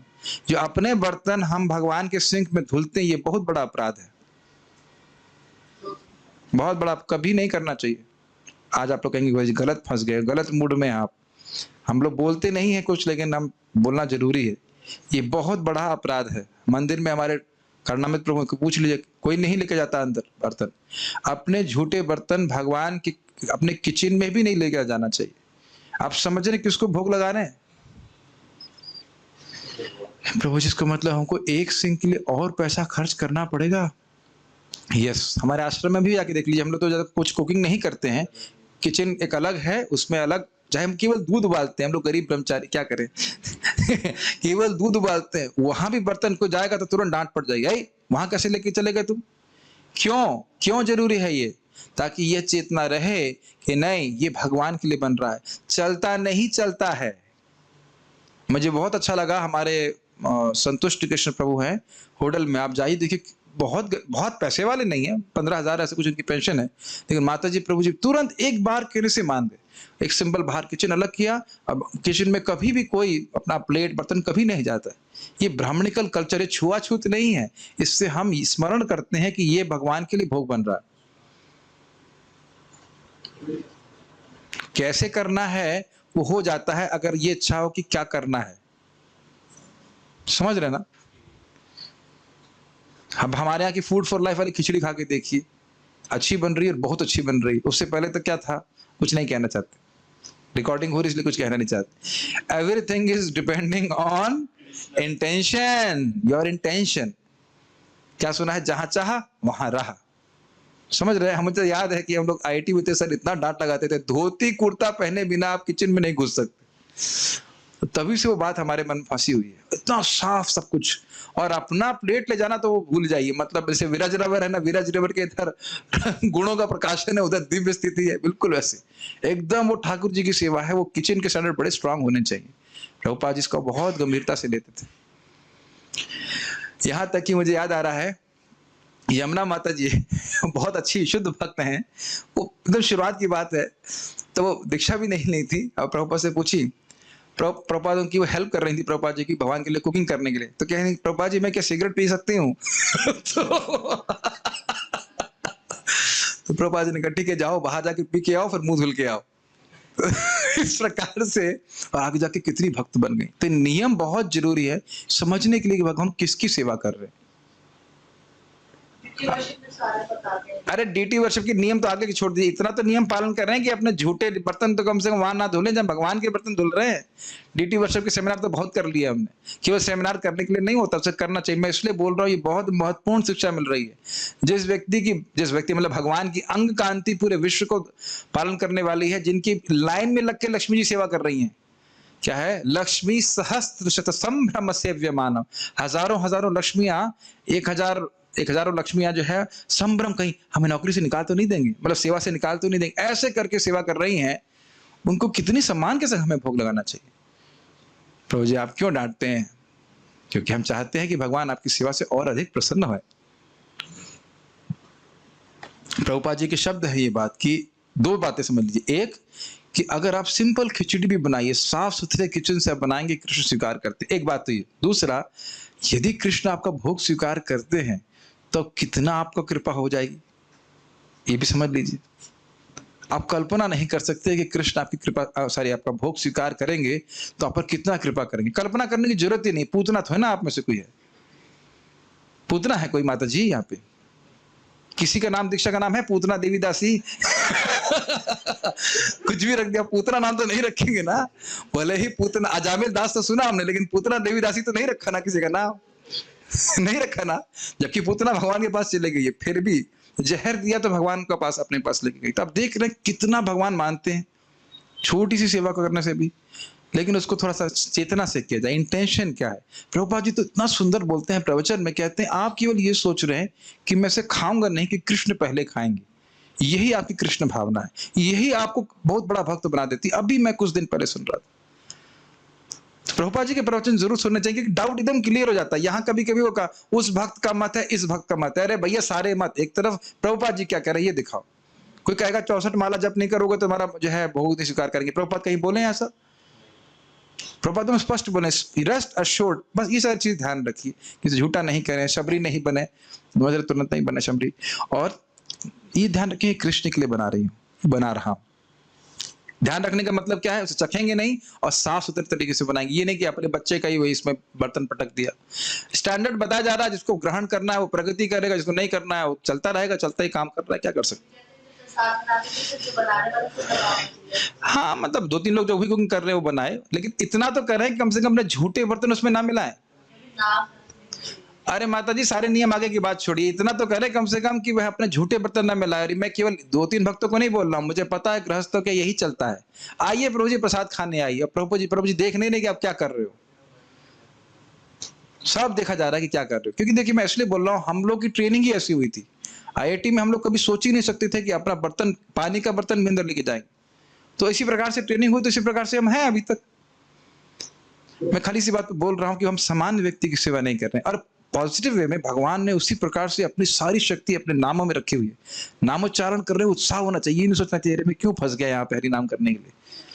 भगवान बहुत कृपा करते। खैर थोड़ा मेरे बोलने की मन था, सामान्य तो मैंने बोल दिया कि ब्रह्म, जिसकी अनंत कोटि ब्रह्मांड भी जिस ब्रह्म की विभूति है वो भगवान श्री कृष्ण की अंग कांति है। अब आप कहेंगे ये तो गोविंद की बात हो रही है, इसे महाप्रभु कैसे हुए? अरे तो वही चैतन्य महाप्रभु भगवान कृष्ण है। ये चीज बार बार कहेंगे कि चैतन्य महाप्रभु का गुणगान करने के लिए मैं कृष्ण का गुणगान करूंगा, फिर कह दूंगा चैतन्य महाप्रभु कृष्ण है, तो आप कहेंगे आपके कहने से हो जाएगा क्या? ऐसा नहीं है, उसके भी प्रमाण प्रभुपाद जी तात्पर्य में देंगे। तो आप समझ में आइए, जो ब्रह्म है भगवान की अंग कांति है, और इसमें अनेक अनेक ब्रह्मांड इसकी विभूति मात्र है। किसकी विभूति? ब्रह्म की विभूति है। से गोविंद भजे आमी ते हो मोर पति, ताहार प्रसादे मोर होय सृष्टि शक्ति। वही से गोविंद भजे आमी, उन्हीं गोविंद का मैं भजन कर रहा हूं। ते हो मोर पति, वो मेरे पति हैं, मेरे स्वामी हैं। एक बार IIT में एक व्यक्ति को बड़ी तकलीफ हो गई, वो पुरुष थे, कहीं कृष्ण पति है, ये क्या कहने का मतलब हुआ? हमने कहा पति मतलब स्वामी होता है। पति मतलब ये नहीं कि आप लड़की हैं और वो पति हैं, इस तरह से नहीं सोचना चाहिए। पति मतलब स्वामी होता है, जो पालन करने वाले हैं, उस अर्थ में। उसको समझ में नहीं आ रहा था, बड़ा डिस्टर्ब हो गया था वो। हाँ आपको अच्छा बोला उन्हें, करोड़पति मतलब करोड़ों रुपए के स्वामी, समझ रहे ना। उसने शादी नहीं कर ली है करोड़ों रुपए से। तहार प्रसाद मोर होय सृष्टि शक्ति, उनकी कृपा से मेरे अंदर सृष्टि की शक्ति आई है। कौन बोल रहे हैं? इसीलिए मैंने पूछा कौन बोल रहे हैं? ब्रह्मा जी बोल रहे हैं। उसका अनुवाद बंगाली में कर रहे हैं। तहार प्रसाद मोर होय सृष्टि शक्ति, उनकी कृपा से मैं सृष्टि कर पा रहा हूं। मुनयो वात वासनाः श्रमणा ऊर्ध्व मंथिनः, ब्रह्माख्यम धाम ते यान्ति शांतः सन्यासिनो मलः। अब ये समझ में नहीं आ रहा कि ये एकदम से मुनिजन कहां से आ गए। तो कह रहे हैं मुनेह वात वसना, वात वासना मतलब होता है, वास मतलब होता है कपड़ा। तो जिनके कपड़ा हवा है, मतलब कपड़ा नहीं पहनते, मुनिजन जो नग्न रहते हैं, वो बिल्कुल तपस्या कर रहे हैं। श्रमणा ऊर्ध्व मंथना, श्रमणा मतलब तपस्या कर रहे हैं, और ऊर्ध्व मंथना मतलब जिनका वीर्य ऊपर की ओर उठ रहा है, मतलब बढ़िया ब्रह्मचारी हैं। वो जब वीर्य ऊपर की ओर उठता है, मस्तिष्क में पहुंचता है, व्यक्ति बहुत शक्तिशाली हो जाता है। तो ब्रह्माख्यम धाम ते यान्ति, वह ब्रह्म नामक, जिसको ब्रह्म नाम से जाना जाता है, उस धाम को वो जाते हैं। ब्रह्माख्यम धाम ते यान्ति शांता सन्यासिनो अमलः, वो शांत होते हैं, उनके शांत मन वाले ब्रह्म में स्थिर सन्यासी गण और शुद्ध। तो यहाँ पे ये क्यों श्लोक रखा गया समझ में आ रहा है। उसी ब्रह्म शब्द की व्याख्या कर रहे हैं कि जिस ब्रह्म को ये सन्यासी गण प्राप्त, जिस धाम को ब्रह्म सन्यासी गण प्राप्त करते हैं, उसको ब्रह्म कहा जाता है। भक्त शब्द नहीं है यहाँ पे, ग्रहण किया आपने? भक्त शब्द नहीं है यहाँ पे। भक्तों के बारे में नहीं बोल रहे हैं, मतलब ये आध्यात्मवाद नहीं है। बहुत तपस्या करके जिस धाम को प्राप्त करते हैं उसको ब्रह्म कहा जाता है। ठीक है, यहां तक समझ में आए? ब्रह्म की व्याख्या हो रही है। क्या बहुत तत्व हो रहा है? तो होता है तो होने दीजिए। प्रभु जी कोई तो स्टोरी सुनाओ, स्टोरी नहीं सुनाई, स्टोरी आगे आएंगे। आत्मांतरयामी यारा योग शास्त्र को से गोविंदेर अंश विभूति ये हो। ये तो बहुत आसान है। जिसको योग शास्त्र अंतर्यामी आत्मांतर्यामी कहते हैं वो गोविंद की अंश विभूति मात्र है। गोविंद के अंश के अंश के अंश, कोई कठिनाई नहीं। अनंत स्फटिक यैछे एक सूर्य भासे तैछ जीव गोविंदेर अंश प्रकाशे। अब उसको वर्णन कर रहे हैं वो किस प्रकार से हो रहा है। हाँ ठीक, जैसे बहुत सारे रत्नों में अनंत स्फटिक, स्फटिक समझते हैं चमकने वाला रत्न, उसमें सूर्य भासमान होता है, सूर्य प्रकाशित होता है। ये उदाहरण समझ रहे हैं? अरे मणि नहीं समझ रहे हैं? मणियां अगर बहुत सारी हो और सूर्य अपने स्थान पे हो तो सूर्य उन मणियों में भासमान होगा, उसमें प्रकाशित होगा कि नहीं? देखिए इतना आसान बातें समझ में आती है आप लोग, घटना है। मणि तो समझने से क्या मुश्किल है। तैछे जीव गोविंदेर अंश प्रकाश है। उसी प्रकार से सभी जीवात्माओं में गोविंद का अंश परमात्मा के रूप में सभी जगह विद्यमान है। अच्छा एक और उदाहरण समझ लीजिए। प्रधानमंत्री कोरोना का मैसेज दे रहे थे कि नहीं दे रहे थे, और सब लोग उसे अपने टीवी स्क्रीन पे देख रहे थे या मोबाइल पे देख रहे थे। तो जिस प्रकार से प्रधानमंत्री हर मोबाइल में भासे एक प्रधानमंत्री हर मोबाइल में भास रहा है, प्रकट हो रहा है, उसी प्रकार से परमात्मा के रूप में भगवान है सभी जीवों के हृदय में। कोई कठिनाई तो नहीं समझने में इसको। अब इसको हाँ, एक अंश, अंश प्रकाश केवल एक अंश से, तो एक अंश से पूरे जगत को में व्याप्त हैं और उसको धारण कर रहे हैं। इस बात को भगवत गीता के श्लोक से वह पुष्ट कर रहे हैं, भगवान कृष्ण की ही वाणी से। अथवा बहुनैतेना किम ज्ञातेन तवार्जुना विष्ठाभ्याम इदम कृष्णम एकांशेन स्थितो जगत। तो गीता जो पढ़ते हैं वो तो समझ गए होंगे क्या बोल रहे हैं। अथवा बहुनैतेना किम ज्ञातेन तवार्जुन, हे अर्जुन अपनी विभूतियों के बारे में अब इतना अधिक क्या बताऊं। विष्टभ्याहम इदम कृष्णम, पूरे जगत को मैं धारण किया हूं, पूरे जगत को, कृष्णम मतलब पूरे जगत को, इस पूरे जगत को मैं धारण किया हूं। कैसे? एकांशिना से तो जगत, अपने एक अंश मात्र से इस जगत को धारण किया। कौन अंश है? वो परमात्मा। तो उम्मीद है कि आप लोगों को फ्लो समझ में आ रहा होगा कैसे वो बता रहे हैं। अब भी कहेंगे चैतन्य चरितामृत कठिन है, कह सकते हैं, लेकिन मुझे नहीं लग रहा कि कुछ इतना कठिन है। अब एक और श्लोक वो है पुष्ट कर रहे हैं, बता रहे हैं इस बात को। तमिमं महमजम शरीर भाजाम हृदि हृदि दिष्टितम आत्मकल्पितानां प्रतिदृश्यम इव नैकधारकम एकम समधिगतोस्मि विधूत भेद मोह। ये समझ बोलने दीजिए भीष्म पितामह का वाक्य है। तो आप देख रहे हैं कि ये भीष्म पितामह जब शरशैया में लेटे हुए हैं और भगवान कृष्ण उनके सामने हैं, तो भगवान कृष्ण को वे प्रार्थना कर रहे हैं, कह रहे हैं कि जिस प्रकार एक ही सूर्य विभिन्न दर्शकों को भिन्न भिन्न रूप से अवस्थित प्रतीत होता है, उसी तरह हे अजन्मा आप हर जीव में परमात्मा के रूप में भिन्न भिन्न प्रकार से प्रतिनिधित्व करते प्रतीत होते हैं। किंतु जब दर्शक अपने आप को आपके सेवक के रूप में जान लेता है तो उसमें ऐसा द्वैत नहीं रह पाता। इस प्रकार अब मैं आपके शाश्वत रूपों को समझने में समर्थ हूँ और भली भांति जानता हूँ कि परमात्मा आपके अंश मात्र है। तो समझ में आया इसका अर्थ है। वो क्या कह रहे हैं? वे कह रहे हैं कि जैसे सूर्य सबको अलग अलग रूप से दिखता है, लेकिन उसी प्रकार से सूर्य हर जगह अपने आप को प्रतिबिंबित कर रहा है। सूर्य तो अलग वस्तु नहीं है। तो इसी प्रकार से जो सोचना कि नहीं भगवान किसी दूसरे के हृदय में अलग है, हमारे हृदय में अलग है, ऐसा नहीं है। सभी के हृदय में एक ही भगवान है परमात्मा के रूप में। तो वही बात पुष्ट करने के श्लोक में है, भीष्म पितामह का बोल रहे हैं कि भगवान परमात्मा के रूप में अपने आप को विस्तारित करते हैं। कौन भगवान? भगवान श्री कृष्ण। किस रूप में? परमात्मा के रूप में। उनका नाम क्या है? क्षीरोदक विष्णु। ये सब श्लोक इसलिए रखे जा रहे हैं। घड़े के एग्जाम्पल दे सकते हैं। घड़े में जो जल है उसमें सूर्य अलग अलग घड़ों में प्रतिबिंबित हो रहा है, लेकिन प्रतिबिंबित सूर्य जो है वही है, उसका मूल जो है वह है सूर्य है। सूर्य के अंश के रूप में वहां पर प्रस्तुत हो रहा है। ठीक है। सेइत गोविंद साक्षात चैतन्य गोसाई जीवन निस्तारिते ऐछे दयालु और नाई। हिंदी जैसी है? अरे वही गोविंद तो साक्षात चैतन्य गोसाई हैं, जीवों का निस्तार करने वाले ऐसे दयालु और कोई नहीं है। एकदम हिंदी। मुझे लगता है कि पढ़ाते पढ़ाते आप लोग को बंगाली आ ही जाएगी। प्रभुपाद जी के गुरु महाराज श्रील भक्ति सिद्धांत सरस्वती ठाकुर जी कहते थे कि एक दिन लोग बंगाली सीखेंगे चैतन्य चरितामृत को पढ़ने के लिए। तो मुझे सोच रहा था कि खास दिक्कत तो नहीं है, बंगाली पढ़ने की तो जरूरत नहीं है, प्रभुपाद जी की कृपा से हिंदी सामने है ही, और आप जरा थोड़ा सुनेंगे तो पकड़ में आने लग जाएगा कि शब्दों का अर्थ क्या है। समझ में तो आ ही रहा होगा, एकदम हिंदी जैसा है। हाँ, हिंदी नहीं आती है तो फिर दिक्कत है लेकिन वैसे हिंदी जैसा है, समझ तो रहे होंगे इस बात को। पर अब ये भगवान की व्याख्या करेंगे। परव्योमेते वैसे नारायण नाम षडैश्वर्य पूर्ण लक्ष्मी कांत भगवान।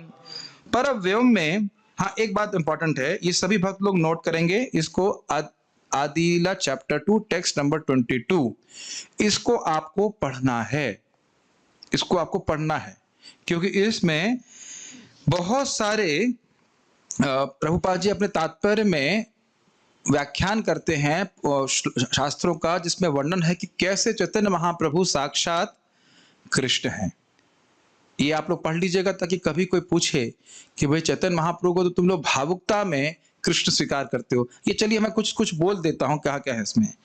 चैतन्य उपनिषद, गौरः सर्वात्मा महापुरुषो महात्मा महायोगी त्रिगुणातीतः सत्वरूपो भक्तिम लोके काश्यति।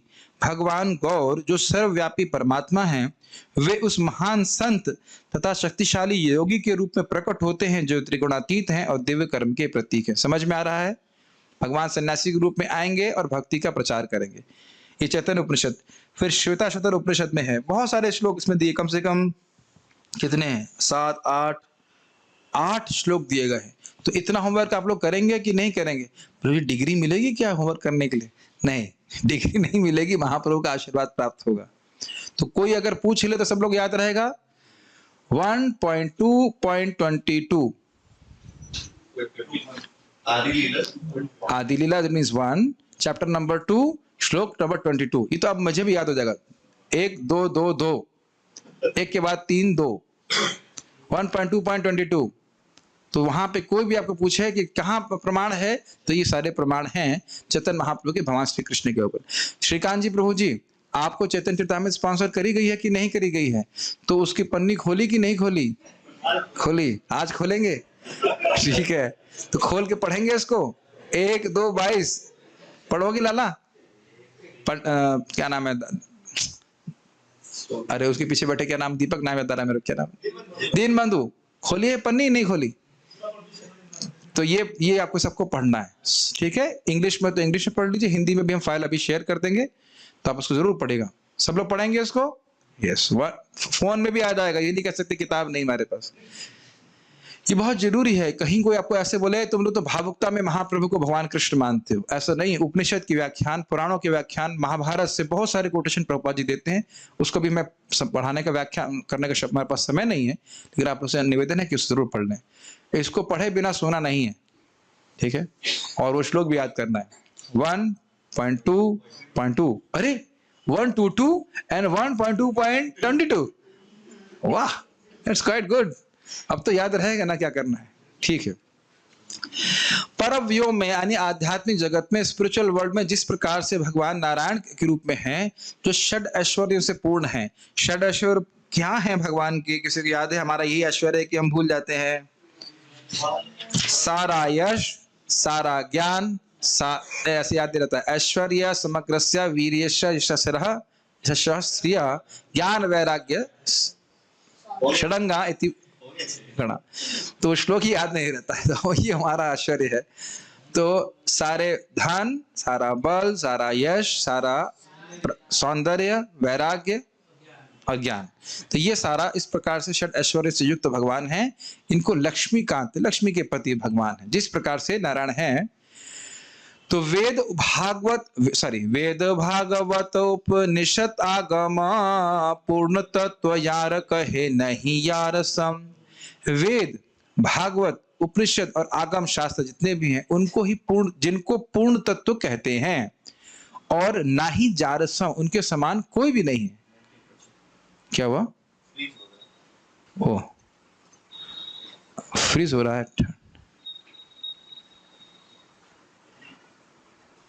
आवाज आ रही है आप लोगों को?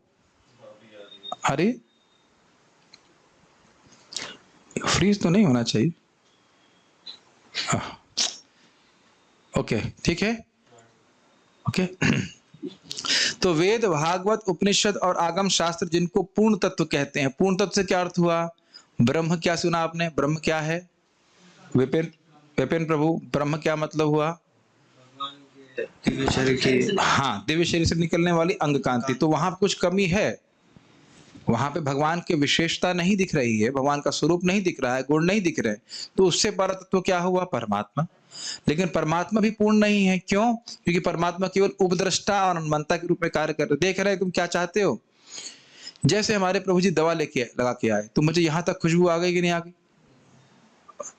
मैं स्पर्श कर रहा हूं आपको, साधु शरण प्रभु। लेकिन सामिप्य संबंध है ना।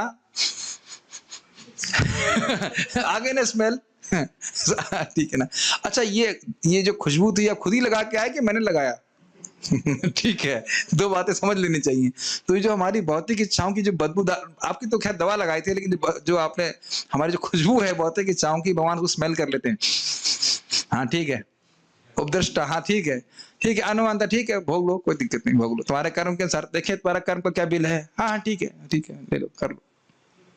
एक बहुत महत्वपूर्ण बात यहाँ सीख रहे हैं, कह रहे एनी हाउ, तो भगवान परमात्मा के रूप में प्रैक्टिकली ऑर्डर सप्लायर की तरह ही है। खुशबू आ गई, हाँ ये चाहता है करना, ठीक है कर दो। लेकिन यहाँ कोई प्रेम का आदान प्रदान तो नहीं है ना, या कुछ कमी आ रही है ना। लेकिन षड भगवान के रूप में वह अपने भक्तों से प्रेम करते हैं, यहाँ तक कि उनके वश में भी हो जाते हैं। तो वह उस रूप से परमात्मा नहीं प्रस्तुत कर रहे अपने गुणों को, न्यूट्रल रूप में है। तो वो भी पूर्ण तत्व नहीं है। पूर्ण तत्व कौन है? भगवान। इसको आप एक और उदाहरण से समझ लीजिएगा, आपको पहले समझा चुका हूं। जब भगवान विराट स्वरूप दिखाते हैं तो भक्त उसको ही निग्लेक्ट करते हैं। अभी कोई प्रश्न नहीं कीजिए। अभी कोई प्रश्न नहीं कीजिए, इस प्रश्न का अवकाश नहीं, एकदम एंड में प्रश्न कीजिएगा। एक आपको बात मैं याद दिला देता हूँ, बहुत आसानी से समझ में आ जाएंगे। सूर्य की रोशनी देखा तो सूर्य के संपर्क में आए, यस। सूर्य का गोला देखा तो सूर्य के संपर्क में आए, वेरी गुड, थोड़ा एडवांस्ड हुए। और जब सूर्य में प्रवेश करने का अधिकार प्राप्त हो गया और वहां की देवता से जाकर बात कर रहे हैं, तब भी तो आप सूर्य के गोले और सूर्य की रोशनी से अवगत हैं।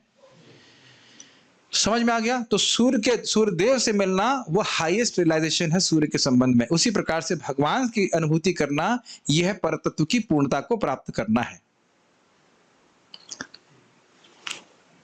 बाकी मैं क्लास दे रहा हूं, ट्यूशन आप पढ़ा देना परिवार वालों को। मुझे लग रहा है कि क्लास बहुत मिस हो गई हैं, तो कुछ समझ में नहीं आ रहा है कुछ तीन बातें समझ आ रही है। ब्रह्म परमात्मा भगवान समझ में आ रहा है आपको? कुछ बोल भी नहीं रहे हैं, समझ में आ रहा है कि नहीं आ रहा है? एक बात तो बोला प्रभु जी, श्लोक तो समझ में आ रहे हैं, लेकिन आपकी व्याख्या तो बादल की तरह है, सब कुछ ढक दे रही, कुछ समझ में नहीं आ रहा है। वैसे स्वयं सूर्यदेव, ठीक है। अब देखिए यहाँ क्या कह रहे हैं, इस पूर्ण तत्व की प्राप्ति कैसे होगी? भक्ति योग भक्त पाए जहार दर्शन, सूर्य ये न सविग्रह देखे देवगण। क्लियर? भक्ति योग में भक्त उनका दर्शन प्राप्त करता है। ये बात बहुत सिंपल लग रही होगी, लेकिन आप कौन सा योग कर रहे हैं माय डियर डिवोटीज? ब्रह्म योग कर रहे हैं, अष्टांग योग कर रहे हैं, भक्ति योग कर रहे हैं।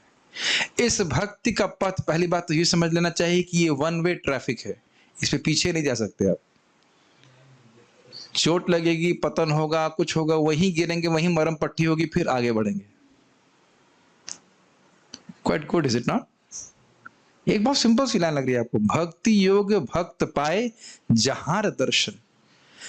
अब आगे जाकर के चैतन्य चरितामृत में सुनेंगे, आप उस लीला को तो जानते ही हैं। जैसे एक ब्राह्मण आया था और निमाय पंडित आकर के उसका भोग खा लेते हैं, तो जब वह अपने आप को भगवान कृष्ण के रूप में उसको उनके सामने प्रस्तुत करते हैं, तो कहते हैं कि जन्म जन्म तुम मेरे दास रहे हो और तुमने मेरे प्रति प्रेम को यू हैव कल्टिवेटेड, क्या कहेंगे उसका, अनुशीलन किया है प्रेम प्राप्त करने का। तो हम सभी को भगवान का दर्शन प्राप्त होगा, क्योंकि हम लोग भक्ति योग में आए हैं। जाएंगे तो फिर भी यहीं घूम के ही आएंगे, यहीं घूम के आएंगे। तो जाइए मत और कहीं मत जाइए, भक्ति योग में लगे रहिए। भक्ति योग से भगवान का दर्शन प्राप्त होगा। और देखिए, हम आपको अपने मन से कोई भावुकता में तो नहीं कह रहे हैं, सामने श्रीला कृष्णदास कविराज गोस्वामी की बात यहाँ पे स्पष्ट है। और वह भी भावुकता में नहीं कह रहे हैं, वह तो शास्त्र का वर्णन करने के द्वारा कह रहे हैं। इसीलिए शास्त्र श्रवण करना बहुत जरूरी है, ताकि ये विश्वास हमको शास्त्रीय रूप से रहे कि जिस पथ पे हम हैं उसके अंत में कौन है? सीधे भगवान श्री कृष्ण, उनसे मिलना। और यही भागवत में भगवान कहेंगे, ब्रह्मा जी को जब भगवान मिलते हैं तो उनसे हैंडशेक करते हैं, कांग्रेचुलेशंस, वेरी नाइस, और कहते हैं कि जिस प्रकार से आप मेरा साक्षात दर्शन कर रहे हो, यही भक्ति की पूर्णता है कि जीव साक्षात मेरे को प्राप्त कर ले। तो फिर कह रहे हैं किस प्रकार से दर्शन करते हैं? सूर्य जेना सब विग्रह देखे देवगण, जैसे देवता लोग सूर्य देवता को देवता के रूप में देखते हैं। जैसे कोई बता सकता है कि सूर्यदेव के रथी का नाम क्या है, जो रथ चला रहा है? ए से नाम है कुछ, अरुण या अरुणा, ऐसे कुछ नाम है, ऐसे कुछ नाम जहां तक मैं समझ रहा है। तो वह सूर्यदेव को सूर्य गोले के रूप में देखते हैं कि सूर्य की रोशनी के रूप में देखते हैं?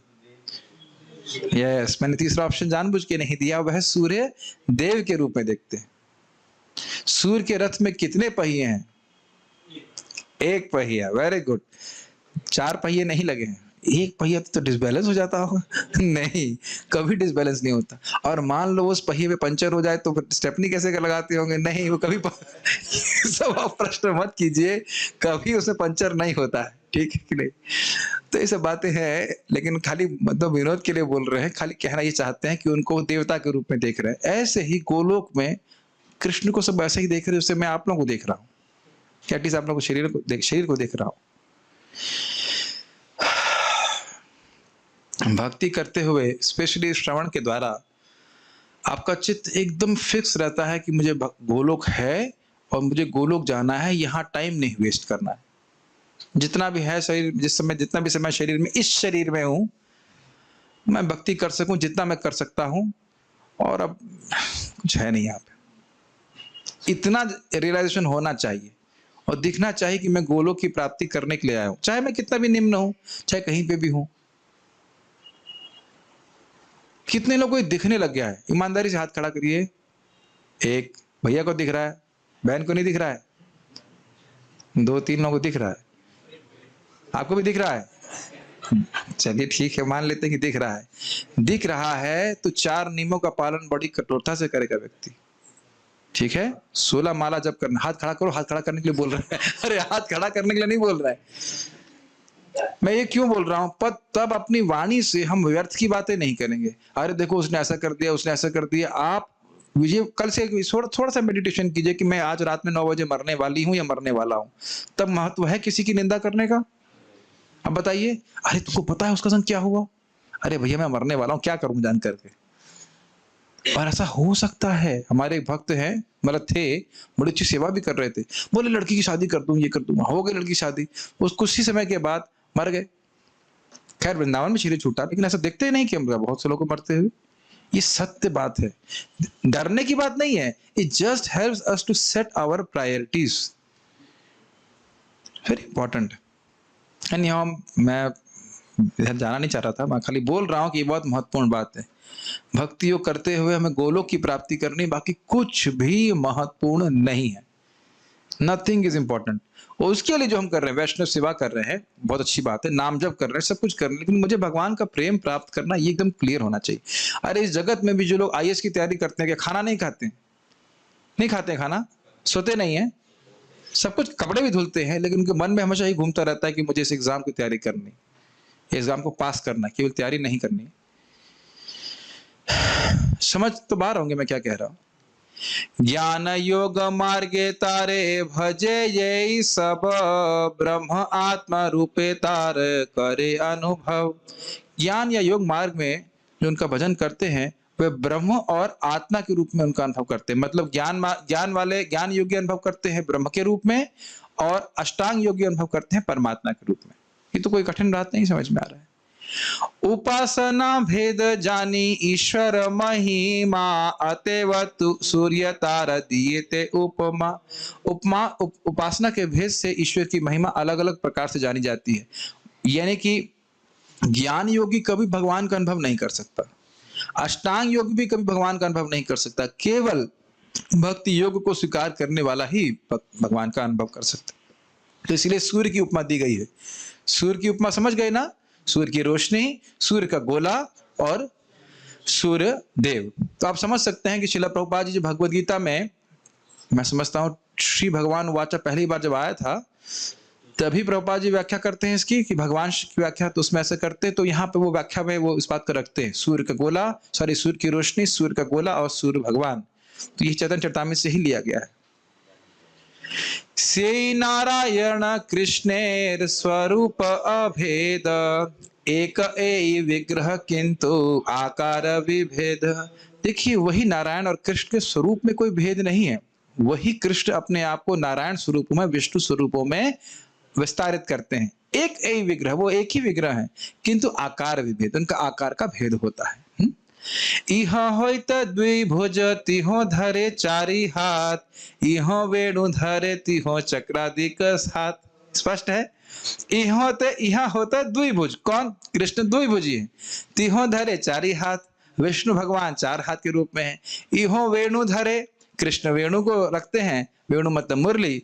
तिहो चक्रादि के साथ, और भगवान विष्णु शंख चक्र गदा और पद्म आदि के साथ रहते हैं। बस यही बात है, लेकिन है वो वही भगवान। जैसे आप जानते हैं एक जज कोर्ट में बैठा हुआ है और वह आज्ञा दे रहा है, ए इसको फांसी पर चढ़ाओ, ए इसको धन दो, इत्यादि इत्यादि। और वही जज अपने घर में आकर के अपने बच्चों के संग खेलता है। तो अलग व्यक्ति है, एक ही व्यक्ति है, लेकिन थोड़ा आकार अलग अलग दिखता है, उसका भाव थोड़ा अलग अलग दिखता है। ये बहुत महत्वपूर्ण है जानना। कहीं आप भगवान विष्णु को भगवान कृष्ण से हीन मानने लग गए, बहुत बड़ा अपराध हो जाएगा। ये नाम अपराध है, तो इससे बचना होगा। भगवान विष्णु और कृष्ण में सिद्धांततः कोई भेद नहीं है, रस की दृष्टि से भेद है। आप देख रहे हैं ना कि जज और घर में रहने वाले व्यक्ति में कोई अंतर नहीं है, लेकिन रस का भेद है। क्या कोई कैदी या जिसके खिलाफ उर्दू हो गया, मतलब लखनऊ में रहने की दिक्कत है, उर्दू आ जाती है मुख से। जिसके विरुद्ध में कोई केस चल रहा है, वो जाकर के जज के कंधे पे बैठेगा, उसको उठा के फेंक दे जाएगा? नहीं कर सकते ऐसा। लेकिन घर जाएगा तो अपने बच्चे को ही गोद में उठाएगा, हो सकता है कंधे पे भी रख ले, और उसका पांव जो है उसकी छाती पे आघात करे या लगे, तो उसे बड़ा खुशी होगी कि नहीं होगी? ग्रहण कर रहे हैं इस बात को। तो ये समझ लेना चाहिए कि भगवान विष्णु से भक्त लोग, जितने भी उनके भक्त हैं, वो भी उनसे प्रेम करते हैं, लेकिन उनके प्रेम में थोड़ी शिथिलता रहती है, क्योंकि वो भगवान है। लेकिन भगवान कृष्ण से जो उनके भक्त हैं, वो बहुत प्रेम का आदान प्रदान कर सकते हैं, बहुत आत्मीयता में। तुम ही कोनो बड़ो लोग, तुम ही आमी सम। तुम कौन बड़े बाप के मतलब बड़े पिता के लड़के हो? हम दोनों बराबर हैं। मान लो कृष्ण से युद्ध करते हैं, युद्ध से मतलब है मल्ल युद्ध, कुश्ती करते हैं, और कृष्ण हार भी जाते हैं। जो अजित हैं, जो किसी से हारते नहीं, वो उनसे हार जाते हैं। फिर कहते हैं अच्छा अब तुमको घोड़ा बनना है। घोड़ा हम नहीं बनेंगे, हम घोड़ा नहीं बनेंगे, हम राजा के लड़के हैं। अरे राजा के लड़के होगे घर में, यहाँ नहीं बनोगे घोड़ा तो हम खेलने नहीं देंगे तुम्हें अपने साथ। तो फिर कृष्ण रोने लगते हैं, फिर घोड़ा बन जाएंगे उनके ऊपर, उनके साथ ही चढ़ जाएंगे।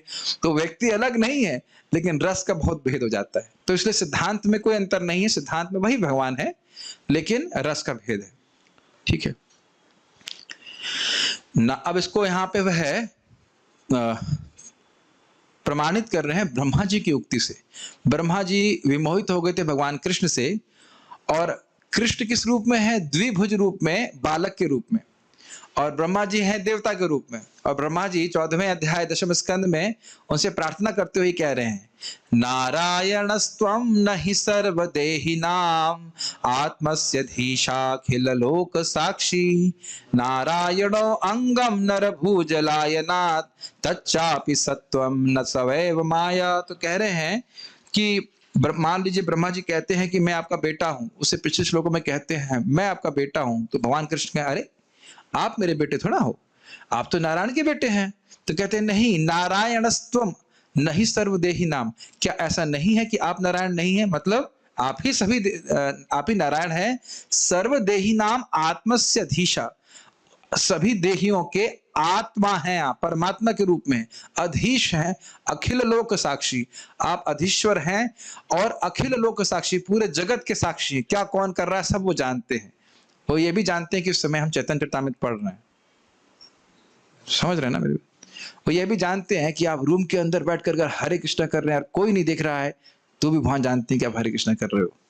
आप मन में जो भी सोच रहे हैं वो भी जानते मन में जो सोचते रहे वह भी जानते, सब कुछ जानते हैं। ओ लेकिन पॉजिटिव पॉइंट यह है कि आप भक्ति का करने की इच्छा भी कर रहे हैं, तो भी वह जानते हैं कि मैं इसको प्राप्त करना चाहता है।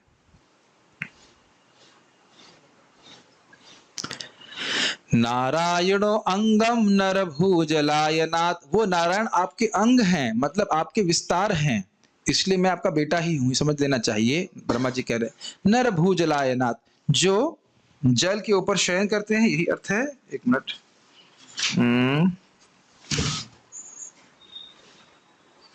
यस, जो जल में शयन करते हैं। नरभुजलायनाथ तच्चापि सत्यम न तव एव माया, वह नारायण स्वरूप सत्य है, वह आपकी माया नहीं है। तो ये ब्रह्मा जी ने क्यों कहा कि भगवान कृष्ण आप ही नारायण हैं, आप में और नारायण में कोई भेद नहीं है। ये ब्रह्मा जी की उक्ति से कृष्णदास कविराज गोस्वामी सत्यापित करना चाहते हैं। सत्यापित मतलब प्रमाणित करना चाहते हैं। ओके, क्या आप लोग थक गए? थकते रहो, क्या फर्क पड़ रहा है। मैं बोल रहा था ना, बंद कर रहा हूं। कुछ आवाज ही नहीं सुनाई पड़ रही, कुछ सुनाई नहीं दे रहा है, ठीक है। शिशु वत्स हरि ब्रह्मा करी अपराध, अपराध क्षमाईते मांगे ना प्रसाद। अब वो बता रहे हैं कि इसकी व्याख्या कर रहे हैं। देखिए, शिशु वत्स हरि यानी कि भगवान के मित्रों को, जो ग्वाल बाल मित्र थे, उनको ब्रह्मा जी ने चुरा लिया था, पता है आपको, और उनके बछड़ों को चुरा लिया था। तो ब्रह्मा करी अपराध, ब्रह्मा जी ने अपराध किया। अपराध क्षमाईते मांगे ना अपराध, अपराध की क्षमा मांग करके वह उनसे कृपा मांग रहे हैं इस श्लोक के द्वारा। तुम्हार नाभि पद्म होइते आमार जन्मोदय, तुम्ही पिता माता आमी तुम्हार तनय। स्पष्ट है, आपकी नाभि कमल से मेरा जन्म होता है, आप ही मेरे माता पिता हैं, मैं आपका बेटा हूं। और हैं ब्रह्मा जी क्या 4 मुख वाले, और कृष्ण कैसे छोटे।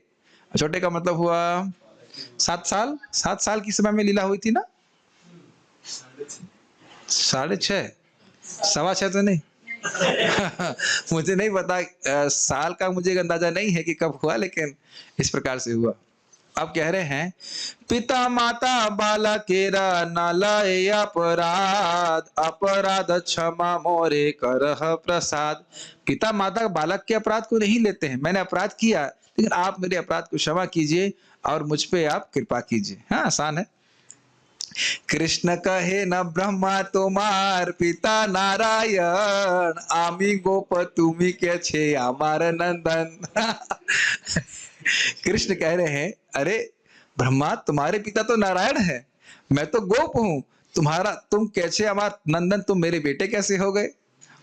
ब्रह्मा बोले ना तुम्ही की ना हो नारायण, तुम्ही नारायण सुन ताहार कारण।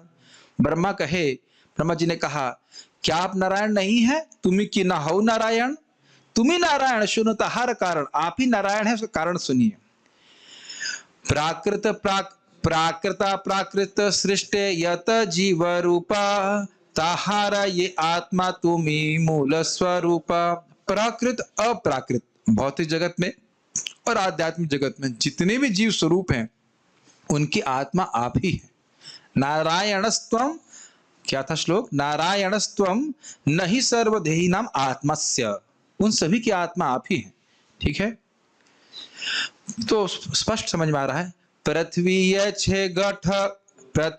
छे घट कुलेर कारण आश्रय, जीवेर निदान तुम्ही सर्वाश्रय।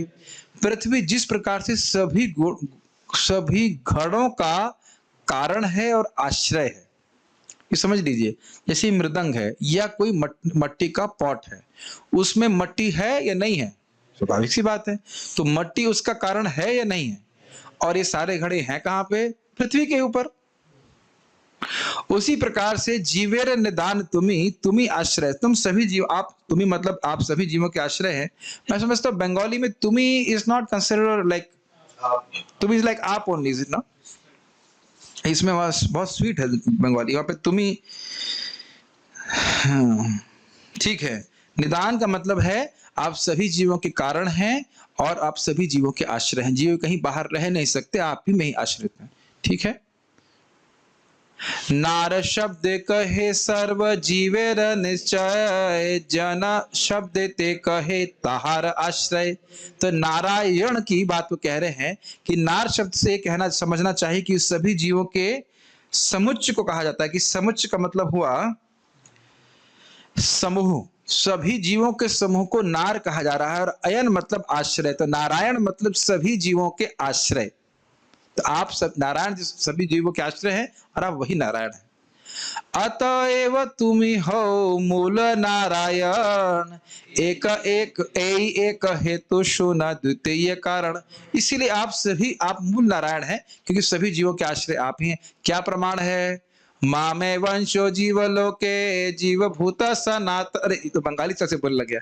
मामे वंशो जीवलोके जीवभूत सनातन मनष्ठानि इंद्रियाणि प्रकृति स्थानि कर्षति।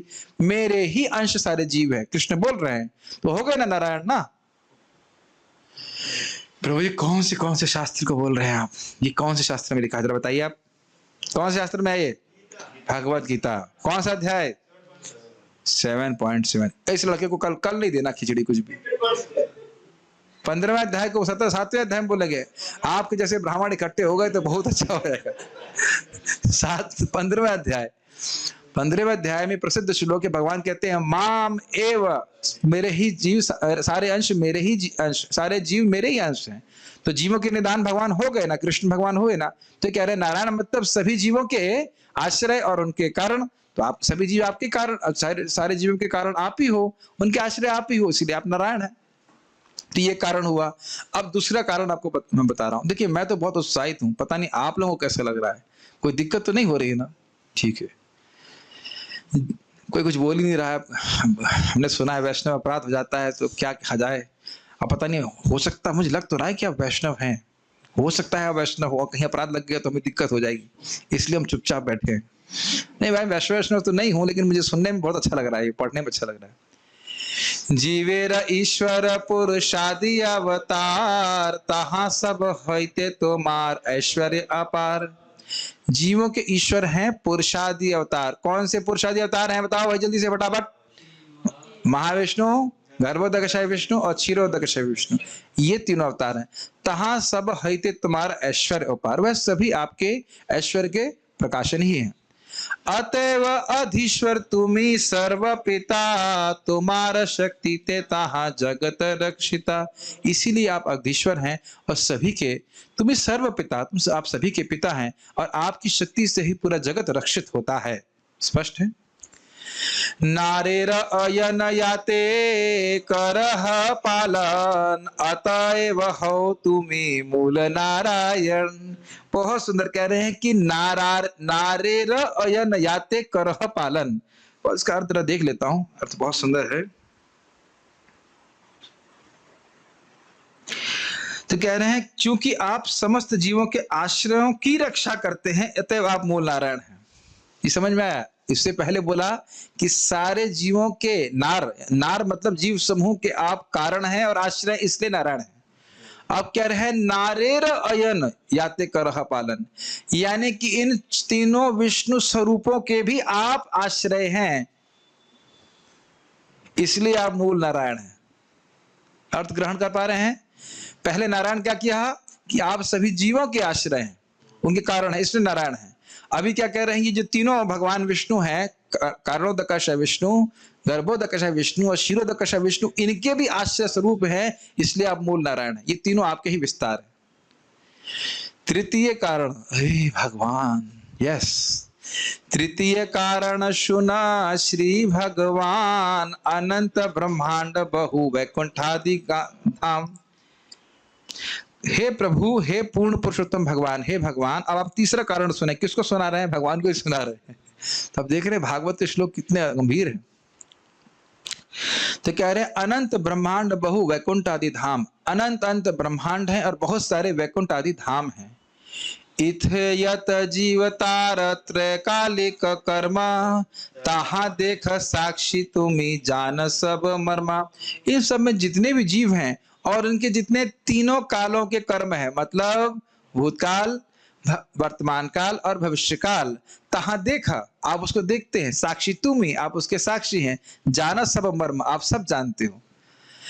आप श्लोक जानते हैं, आत्मस्य धीशा, क्या लिखा हुआ था, शुरुआत वापस देखिए, भागवत श्लोक जो लिखा गया, आत्मस्य धीशा अखिल लोक साक्षी, अखिल लोक साक्षी। जो वैकुंठ है, जो भौतिक जगत है, सभी में जो कुछ भी सोच रहा है, वर्तमान में जो सोच रहा है, भूतकाल में जो सोचा और भविष्य में जो सोचेगा। भविष्य में आप क्या सोचेंगे शिवम? ये तो आप नहीं जानते कि आप क्या सोचेंगे। अच्छा होगा कि गोलोक की ही प्राप्ति के बारे में सोचें और कहीं और के बारे में ना सोचें, लेकिन हम तो नहीं जानते कि हम आगे क्या सोचेंगे। भगवान ये भी जानते हैं कि आप आगे क्या सोचेंगे, वो जानते हैं कि आप उनके बारे में सोचेंगे, इसलिए आपसे बहुत प्रसन्न है। ये बताए, जब कोई व्यक्ति भक्ति करता है तो भगवान तो समझ गया कि अब ये इतने समय बाद मेरे पास आएगा, तो भगवान आपके दोषों को नहीं देखते, भगवान ऐसे देखते हैं कि अब वो आगे जाके क्या हो जाएगा। समझ पा रहे हैं? भगवान तो सब जानते हैं। बहुत सुंदर, बहुत ही प्रेरणादायक बात है। आपको उनको पता है कि आप उनके पास पहुंचेंगे, चाहे गिर के पहुंचेगा, चाहे वो तुमको थप्पड़ लगाना पड़े, चाहे प्रेम से लेके जाएंगे, अब आप हरे कृष्णा कर रहे हो, आप पहुंच जाओगे उनके पास, कोई डाउट नहीं है। तो आपके दोषों को नहीं देखते भी। अरे भाई, अच्छा, आपके कितने बच्चे हैं? 2 बच्चे हैं, तो दोनों बच्चे पैदा होते ही ओलंपिक में दौड़ने लग गए थे ना? विशेष बच्चियां हैं ना आपकी? एक बच्चा लड़का भी है, 2 बेटी, दोनों ही ओलंपिक में फर्स्ट आई थी ना पैदा होते ही। अरे माँ होकर के आप ऐसा प्रश्न कर रही? माँ जानती है बच्चों का चलना जैसे अच्छा लगता है और धम्म से गिरना भी अच्छा लगता है। गलत तो नहीं कह रहे हैं ना? वो जरा सा वो तुतला करके कृष्ण बोल दिया, अरे बड़े देखो कृष्ण बोला, राम बोला। अगर आप तब डिवोटी थी, मुझे नहीं पता तब, लेकिन प्राय लोग है ना आजकल डिवोटी बच्चे, जरा कृष्ण बोल दिया तो खुश जाते हैं। अरे कृष्ण नहीं, मम्मी पापा बोला तो खुश जाते हैं ना। भले उस बच्चे को ये भी पता नहीं हो कि मम्मी का अर्थ क्या है, खाली मम्मी बोलती, बेटा बोलो मम्मी मम्मी, अरे मम्मी बोला, उसने खुश हो जाते कि नहीं? और क्षमा कीजिएगा, लेकिन इस जगत की माता का प्रेम कृष्ण के प्रेम के बराबर नहीं है। करोड़ों करोड़ों करोड़ों अरबों माता की प्रेम के, माताओं का प्रेम भी कृष्ण के प्रेम के अलावा कुछ भी नहीं है ना? बच्चा अगर लड़का नौकरी नहीं करेगा, माता प्रेम करती है? करती तो है, लेकिन उलाहना देती रहती, कुछ तो कर भाई। हम लोग कितने समय से भगवान की उपेक्षा करने को कोई हिसाब है हमारा? फिर भी भगवान दे रहे हैं ना, तो भगवान की बहुत प्रेम करते हैं। मैं तो बार बार भक्तों को बोलता हूँ, भाई आप लोग जब कर रहे हो, कितना भगवान आपसे प्रेम करते हैं, उसकी कल्पना नहीं कर सकते आप।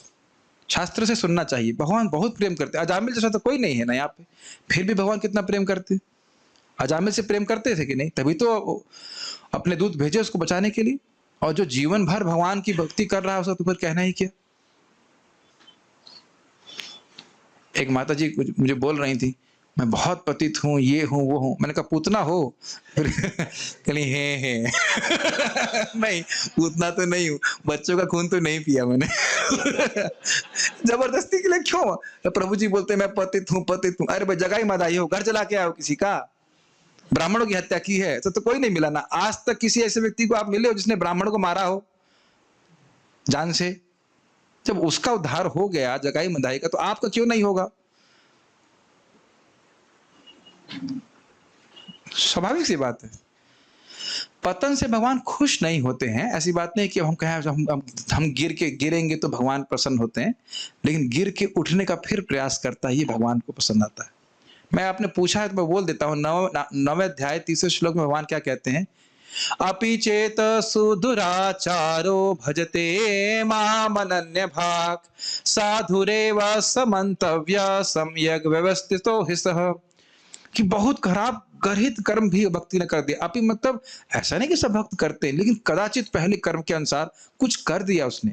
लेकिन भजते माम अनन्य भाग, उसका भाव ये है कि चाहे मुझे अपने गलत कर्मों की वजह से नरक भी क्यों ना जाना पड़े, जाना नहीं पड़ेगा। भाव ऐसा है भाई, मैं ये बोल रहा हूं, यही ग्रहण कीजिएगा। भक्त को नरक नहीं जाना होता है, लेकिन पूर्व की गलतियों की वजह से, पूर्व के स्वभाव के अनुसार वो गलती कर देता है, प्रारंभिक अवस्था में, और कहता है कि मुझे भगवान, मेरे पास शक्ति नहीं है कि इन वासनाओं को मैं अपनी शक्ति से हटा सकूं, आप कृपा कीजिए। अई नंद तनुज किंकरम पतिताम माम विषमे भवाम बदऊ। वो स्वीकार कर रहा है, भगवान मैं तो गिरा हुआ हूं, आप मदद करेंगे तो इन वासनाओं का निर्मूलन होगा। भक्त को समझ में आ जाता है कि मेरी शक्ति से नहीं होगा, भगवान की शक्ति से होगा। तो मैं भगवान की भक्ति करना नहीं छोड़ूंगा। भजते माम अनन्य भाग। तो और मेरा लक्ष्य है कि मुझे भगवान के चरणों की प्राप्ति करना है, चाहे मैं चोर हूं, डकैत हूं, चाहे स्त्रीगामी हूं, चाहे कुछ भी हूं। ये प्रभुपाद जी के वाक्य, मेरे वाक्य नहीं। कितना भी गरीब व्यक्ति हूं, मुझे कृष्ण के चरणों की प्राप्ति करनी है। ये रह के भजन कर रहा है तो कह रहे भगवान साधुर एव समंतव्य। एवा इवा नहीं, साधु जैसा नहीं, साधु जादू ही मानो उसको। सम्यक व्यवस्थित हो जाए। क्यों? क्योंकि उसका जो निश्चय है वो बिल्कुल सही है। समझ रहे हैं इस बात को? तो कोई कहने नहीं, जितनी मात्रा में भक्ति कर रहा है उतनी मात्रा में साधु मानेंगे, और जब गलत कार्य कर रहा तो ना हमने नहीं, तब हम नहीं मानेंगे। कहते हैं ना साधु रेव, उसको साधु ही मानिए। ये बहुत बड़ा रहस्य है। देखिए, लोगों का स्वभाव तुरंत नहीं परिवर्तित होता है, लेकिन अगर वो जप कर रहा है, भक्ति कर रहा है और बड़ी दृढ़ता से भक्ति में आगे बढ़ने का प्रयास कर रहा है, तो कृपया उसको बस वही बात देखिए, बहुत जल्दी सब कुछ चेंज हो जाएगा। इसको भी भगवान गीता में कहते हैं क्षिप्रम भवति धर्मात्मा। भवति मतलब बहुत जल्दी वह धर्मात्मा हो जाता है। ये एक सामान्य घटना है, हर भक्त के संग होगा ही, बहुत जल्दी। बस आपने क्या ध्यान रखना, चाहे कुछ भी हो जाए, मैं कृष्ण के चरणों को नहीं छोड़ूंगा। और कृष्ण तो वैसे भी छोड़ते नहीं। आपने बच्चों को छोड़ देंगी? आपके बच्चों ने कभी उल्टा जवाब तो दिया नहीं होगा? खूब देते हैं, छोड़ देती हैं। कोई छोड़ता है बताइए? मैं घर छोड़ के आ गया, मेरे परिवार वालों ने छोड़ दिया। कोई छोड़ता है? कभी नहीं छोड़ता है। जब इस जगत के परिवार वाले छोड़ते नहीं है, तो असली परिवार वाले छोड़ेंगे आपको? क्यों नाम लिया आपने कृष्ण का? नहीं लेना चाहिए था। फिर आपने क्या नहीं बोलना चाहिए था? कृष्ण। क्यों बोला आपने? आप कृष्ण छोड़ेंगे नहीं आपको। कृष्ण स्वयं कहते हैं, जिसने कभी भी कहीं भी कैसे भी मेरा नाम उच्चारण किया है आदि पुराण में, मैं उसके नाम को कभी नहीं भूलता। कौन से वाले जन्म का नाम? जिस भी जन्म का नाम, जब भी आपने कृष्ण बोला, इस जीवन में पहली बार आप भक्ति में नहीं आए हो माता जी, प्रभु जी, ये पहली बार नहीं हो रहा है। तो अब तो कम से कम बुद्धि हो जानी चाहिए कि अरे मुझे बढ़िया प्रोसेस मिल गया, अब छोड़ना नहीं। यही मुख्य है, बाकी सब केवल इस इंजन को चलाने के लिए, ये है ना बॉडी इंजन, उसको चलाने के लिए करना है। मेन अपने इस इंजन से भागना है भगवान की तरफ। हम लोग कल्पना नहीं कर सकते महाप्रभु कितना प्रसन्न हो रहे हैं। हम इसको चैतन्य चरितामृत को पढ़ रहे हैं, हम कोई उधर भाग गए। हम खाली बात कर रहे थे तार त्रैकालिक कर्म, जो आपने सोचा है कि सब कुछ भगवान देखने वाले हैं और उनके साक्षी हैं। मैं इस प्रसंग को पढ़ करके ही रुकूंगा। तुम्हार दर्शन सर्व जगतेर स्थिति, तुम्ही ना देखिल कार नाही स्थिति गति। इसका अर्थ क्या है? श्लोक क्रमांक 45। सारे जगत इसीलिए विद्यमान है क्योंकि उन पर आपका निरीक्षण है, और आपके निरीक्षण के बिना कोई ना तो जीवित रह सकता है, ना हिल सकता है, ना अस्तित्व बनाए रह सकता है। ये तो आप जानते भी हैं कि भगवान नारायण स्वरूप में एक क्षण करते हैं तो पूरे जगत की सृष्टि होती है, केवल एक क्षण मात्र से। और आप मंगल आरती रोज जाएंगे तो किसको, कौन आपको देखेगा? आप किसको देखेंगे छोड़ दीजिए, कौन आपको देखेगा? ये बहुत महत्वपूर्ण है। इतना गुस्सा आता है मुझे कभी कभी, तथाकथित प्रचारक बोलते हैं तुम मंदिर के सामने जाते हो, मंदिर में जाते हो, तुम्हारा मन भगवान में कितना लगता है? अरे तुम्हारा मन भगवान में लगे न लगे, ठाकुर जी का तो मन आप में लग रहा है ना। अरे हमारे पास आया है भगवान, कंजड़ नहीं है। अरे अब इसको भी, ये भी मांगने आ गया, अब इसे कुछ देना पड़ेगा, मेरे पास भंडार में कुछ कम पड़ जाएगा, ऐसा नहीं है। करना मत प्रभु। अगर आपके पास बहुत सारा प्रसाद है तब भी आप कूपन देखेंगे। मान लो मैं कहूं कि कल 1 टन खिचड़ी आपने बनाई है, तब आप सोचेंगे ना कोई तो आए खिचड़ी लेके जाए, या बाहर जाके बांटेंगे। समझ रहे ना मेरी बात, है ना? मान लो कोई ऐसा डोनर मिल जाए, करना में जितना चाहो उतना घी डालो, बनाओ, खिलाओ जिसको सामने आए, तब तो आप नहीं सोचेंगे ना, कूपन के बारे में कोई डिस्कशन नहीं होगा ना। तो भगवान कूपन काटने के लिए नहीं बैठे, तुमने कुछ पुण्य किया है कि नहीं, तुमने कुछ पाप किया है कि नहीं, तूने बीटेक किया है कि नहीं, ऐसा कुछ नहीं। अभी तो महाराज तो बड़ा अच्छा बोलते हैं, गौर कृष्ण महाराज जी, भगवान ये नहीं कह रहे हैं कि पाप छोड़ के आओ, पाप सहित आओ। वो तो कह रहे हैं सारे धर्मों को छोड़ के आओ। सर्व धर्मान परित्यज्य माम एकम शरणम व्रज अहम त्वाम सर्व पापेभ्यो मोक्षयिष्यामि मा शुचा। सारे धर्मों को छोड़ के मेरी शरण में आओ, पाप मैं छुड़ा दूंगा। और महाराज जी वही बात बोलते थे, चाहकर भी पाप नहीं छूटता है। कृष्ण इसीलिए कह रहे हैं पाप मैं छुड़ाऊंगा। बुरी आदतें मैं छुड़ाऊंगा। भक्ति करो, भक्ति करके सारी गंदी आदत छूट जाएगी। समझ रहे? खैर, हम यहाँ बात कर रहे थे कि मंगल आरती में आना, भगवान हमारा हमको देखते हैं। मुझे बहुत अच्छी बात महाराज की याद आ रही है। महाराज कह रहे थे, शरणानंद जी महाराज कोई रहे होंगे भक्त वृंदावन में, और वो अंधे थे। तो वो भगवान का, बाकी बिहारी जी का दर्शन करने जाते थे, तो कुछ लड़कों ने विनोद किया, महाराज जी आप भी आते हैं दर्शन करने के लिए, आपको तो कुछ दिखता नहीं है। तो बोले कि मुझको नहीं दिखता है तो क्या बाकी बिहारी भी अंधे हो गए हैं? कम से कम वो तो देखते हैं कि उनका दास आया और वह मतलब हाजिरी लगा के चला गया। देखिए, क्या आप लोग ने कभी ऐसा नहीं देखा कि कोई व्यक्ति पागल है, बच्चा कोई बड़ी हीन अवस्था में, तो आपके हृदय में कभी दया नहीं आती ऐसी? क्या वह आपके प्रति सजग रहता है कि आप उसको देख रहे हैं? क्या यह अनुभव हुआ है आप लोगों को? नहीं हुआ है? समझ रहे ना? आप कुछ भले कर नहीं पाओ, लेकिन दया आती है ना। और वो खुद सोच रहा है कि वो सुखी है। आपने देखा, पागल लोग सोचते हैं हम सुखी हैं, आपको तो दया आती है ना, और आप कुछ कर नहीं सकते। लेकिन हम पागल लोग सोच रहे शरीर में बड़े सुखी हैं, देखो मैं कितना सुंदर लग रहा हूं, मेरा नया स्वेटर और ये जो भी कुछ भी। लेकिन भगवान देख रहे हैं इसकी क्या दुर्गति है।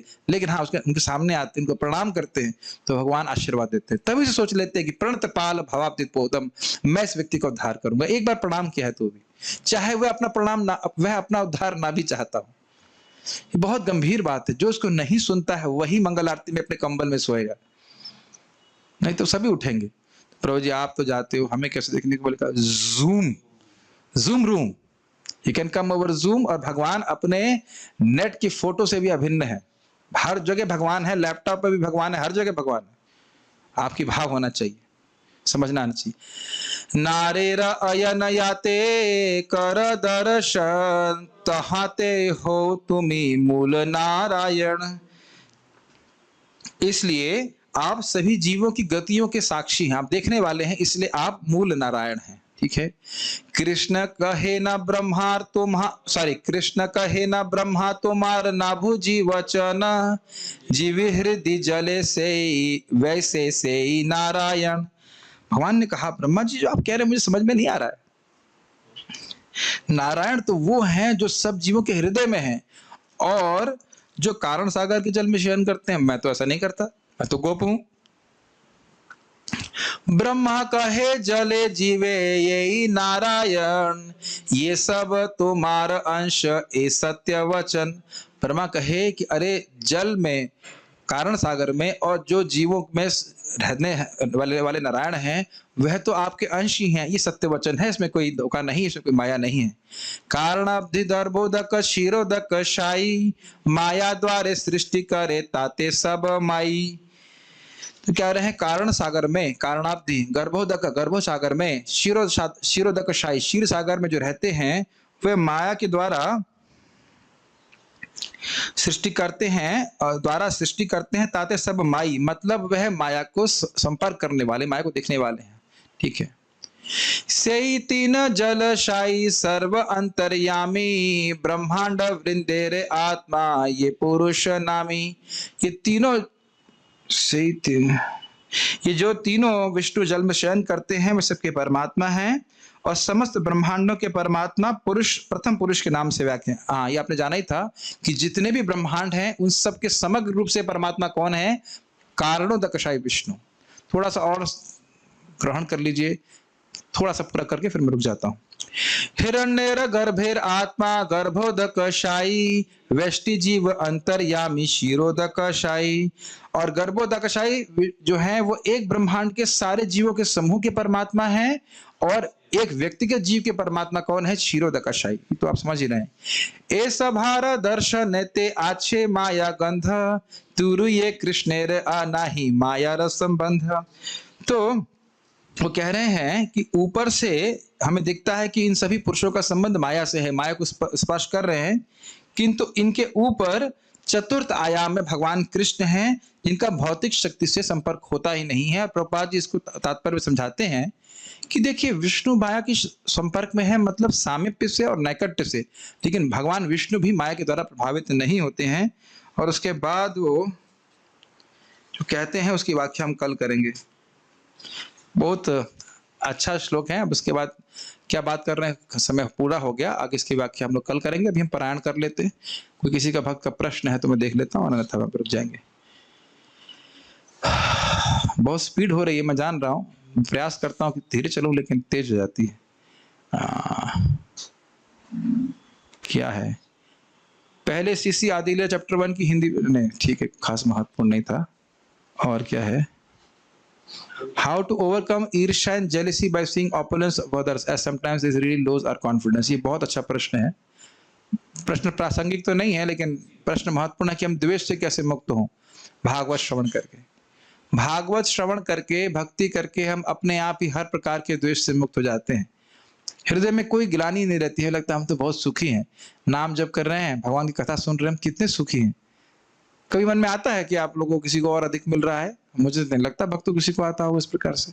साधना करते हैं, जप करते हैं, बल्कि जब मेरा जप अच्छा होता है तो मैं वहां से प्रार्थना करता हूँ, आप बताइए कौन सी सेवा करूं? बाथरूम साफ करना है, टॉयलेट साफ करना है, पब्लिक टॉयलेट साफ करना है, कुछ तो बताइए कि क्या करना है जो ऐसा जप हो जाए। आप समझ रहे हैं? जब अच्छा हो जाता है, वाह वाह। अभी अद्भुत बात ये थी, मैं शाम को जप कर रहा था, मुझे थोड़ा थोड़ा बुखार भी है, फिर भी जप बड़ा अच्छा लग रहा है। तो देखो, जप आपके शरीर पे भी निर्भर नहीं करता। जब कृष्ण आपको कृपा करते हैं, थोड़ा सा भी जप में रुचि दे देते हैं, तो उससे सुंदर कोई वस्तु नहीं। कथा पढ़ते हैं, कथा सुनते हैं, तो अपने आप ही ग्लानि समाप्त हो जाती है। कोई हाउ टू नहीं है, ये भक्ति के द्वारा ही हाउ टू है। भक्ति करेंगे तो सारी प्रकार की ग्लानि समाप्त हो जाती है। जैसे परीक्षित महाराज कह रहे हैं कि भगवान, हे सुखदेव गोस्वामी, हे गुरुदेव, मैं तो आज तक केवल दुख भोगा हूं। कौन बोल रहा है? जो पूरे विश्व का राजा था। आपसे च्युतम हरि कथामृतम, आपके मुख से हरि कथा का अमृत में च्युत मतलब निकल रहा है, निश्चित हो रहा है, उसको पी रहा हूं, बहुत सुख अनुभव कर रहा हूं। अभी तक तो केवल जला हूं, केवल टेंशन, बस। तो ये सब चीजें हैं। व्यक्ति समझ लेता है कि भौतिक वस्तुओं से व्यक्ति सुखी नहीं हुआ है। How to increase our self confidence, become confident on Krishna. Krishna पे विश्वास रखिए। भगवान कृष्ण अपने प्योर दर्शन देते हैं, ये केवल अपने किसी अंग का। ये अच्छा प्रश्न है। भगवान कृष्ण दर्शन देते हैं कि विष्णु स्वरूपों को देते हैं, या अंग का देते हैं? अंग का अर्थ मुझे नहीं पता, समझ पा रहे हैं? नहीं, पूरा देते हैं। अगर ये प्रश्न है कि भगवान केवल हाथ दिखाते हैं क्या अपना? नहीं, पूरा दर्शन प्राप्त होता है। ठीक है कि नहीं? ये भी अच्छा प्रश्न है। भगवान केवल नाक दिखा देंगे क्या? अरे वो दिक्कत नहीं है, दिक्कत तो कुछ और है। जब वाकई कृष्ण को देखेंगे ना, तो अब कान के ये लोब देखेंगे तो उसको ही देखते रह जाएंगे, कहेंगे अरे इसको देखता रहा मैं तो भगवान के चेहरे को देख ही नहीं पाया। ये दिक्कत है। भगवान का एक एक अंग इतना मधुर है कि गोपियां कहती हैं हम तो चरण ही नहीं देख पाए, मुख तक पहुंच ही नहीं पाए, इतने में कृष्ण चले गए। समझ रहे हैं? अरे यहाँ पे भी कुछ देखते ना, बहुत अच्छा प्रसाद बनाओ तो हर आइटम इतना बढ़िया, कहते हैं अरे उसी को तृप्त नहीं हो, उसी से तृप्त नहीं हुए, उसी को नहीं खा पाए और पेट भर गया। कुछ अंदाज दे रहे। खाने पीने की बातें से शायद समझ में आता हो कि मैं क्या कहना चाहता हूँ। If any devotee due to weak and contaminated heart starts with material desires, so will he also get परम destination, there will be no loss? Yes, बहुत अच्छा प्रश्न है। यदि कोई भौतिक इच्छाओं से युक्त होकर के भगवान के पास आता है, तो क्या वह भी भगवान का दर्शन प्राप्त करेगा? हाँ। अब हम लोग जैसे भागवत पढ़ते रहे, अगर आप हमारे संग रहेंगे तो चक्रवर्ती बात बड़ा स्पष्ट बोलते, कहते कोई सकाम भक्त है ही नहीं।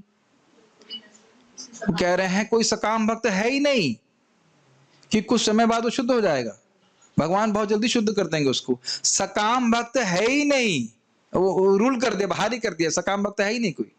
थोड़ी इच्छाएं होती हैं, उसको भगवान साफ कर देता है, ठीक है, कोई दिक्कत नहीं, अब निष्काम बना ही देते हैं। और ध्रुव महाराज के प्रसंग में प्रभुपाद जी बोलते ही हैं, ध्रुव महाराज तो सकामी भक्त थे ना। जो भी भक्त पूछ रहे हैं, ब्रह्मा जी का राज्य तो नहीं चाहिए ना आपको तो प्रतापगढ़ का राज्य भी नहीं चाहिए, प्रतापगढ़ से हैं, प्रतापगढ़ की रानी बनना चाहती हैं आप?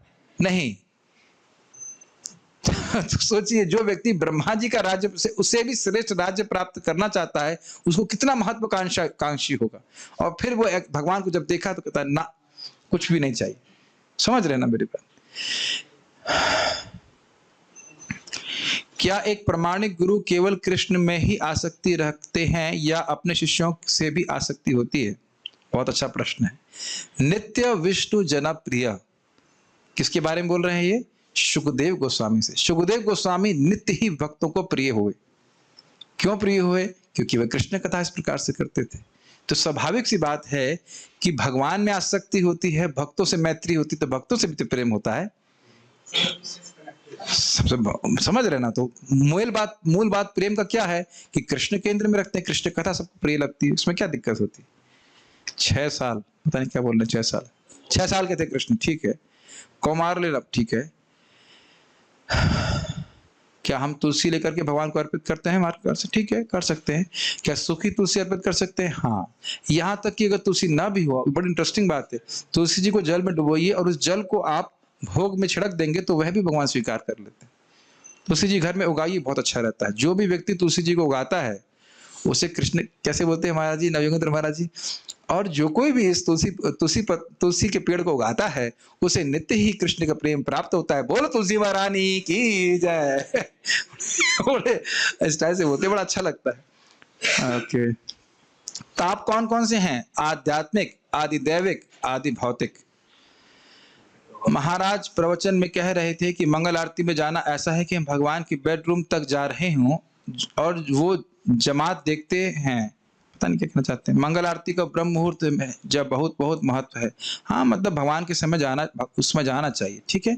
और कोई प्रश्न यहाँ पे नहीं है तो हम लोग यहाँ पे पारायण कर लेते हैं उन 14 श्लोकों का और फिर हम लोग रुकेंगे। ओके।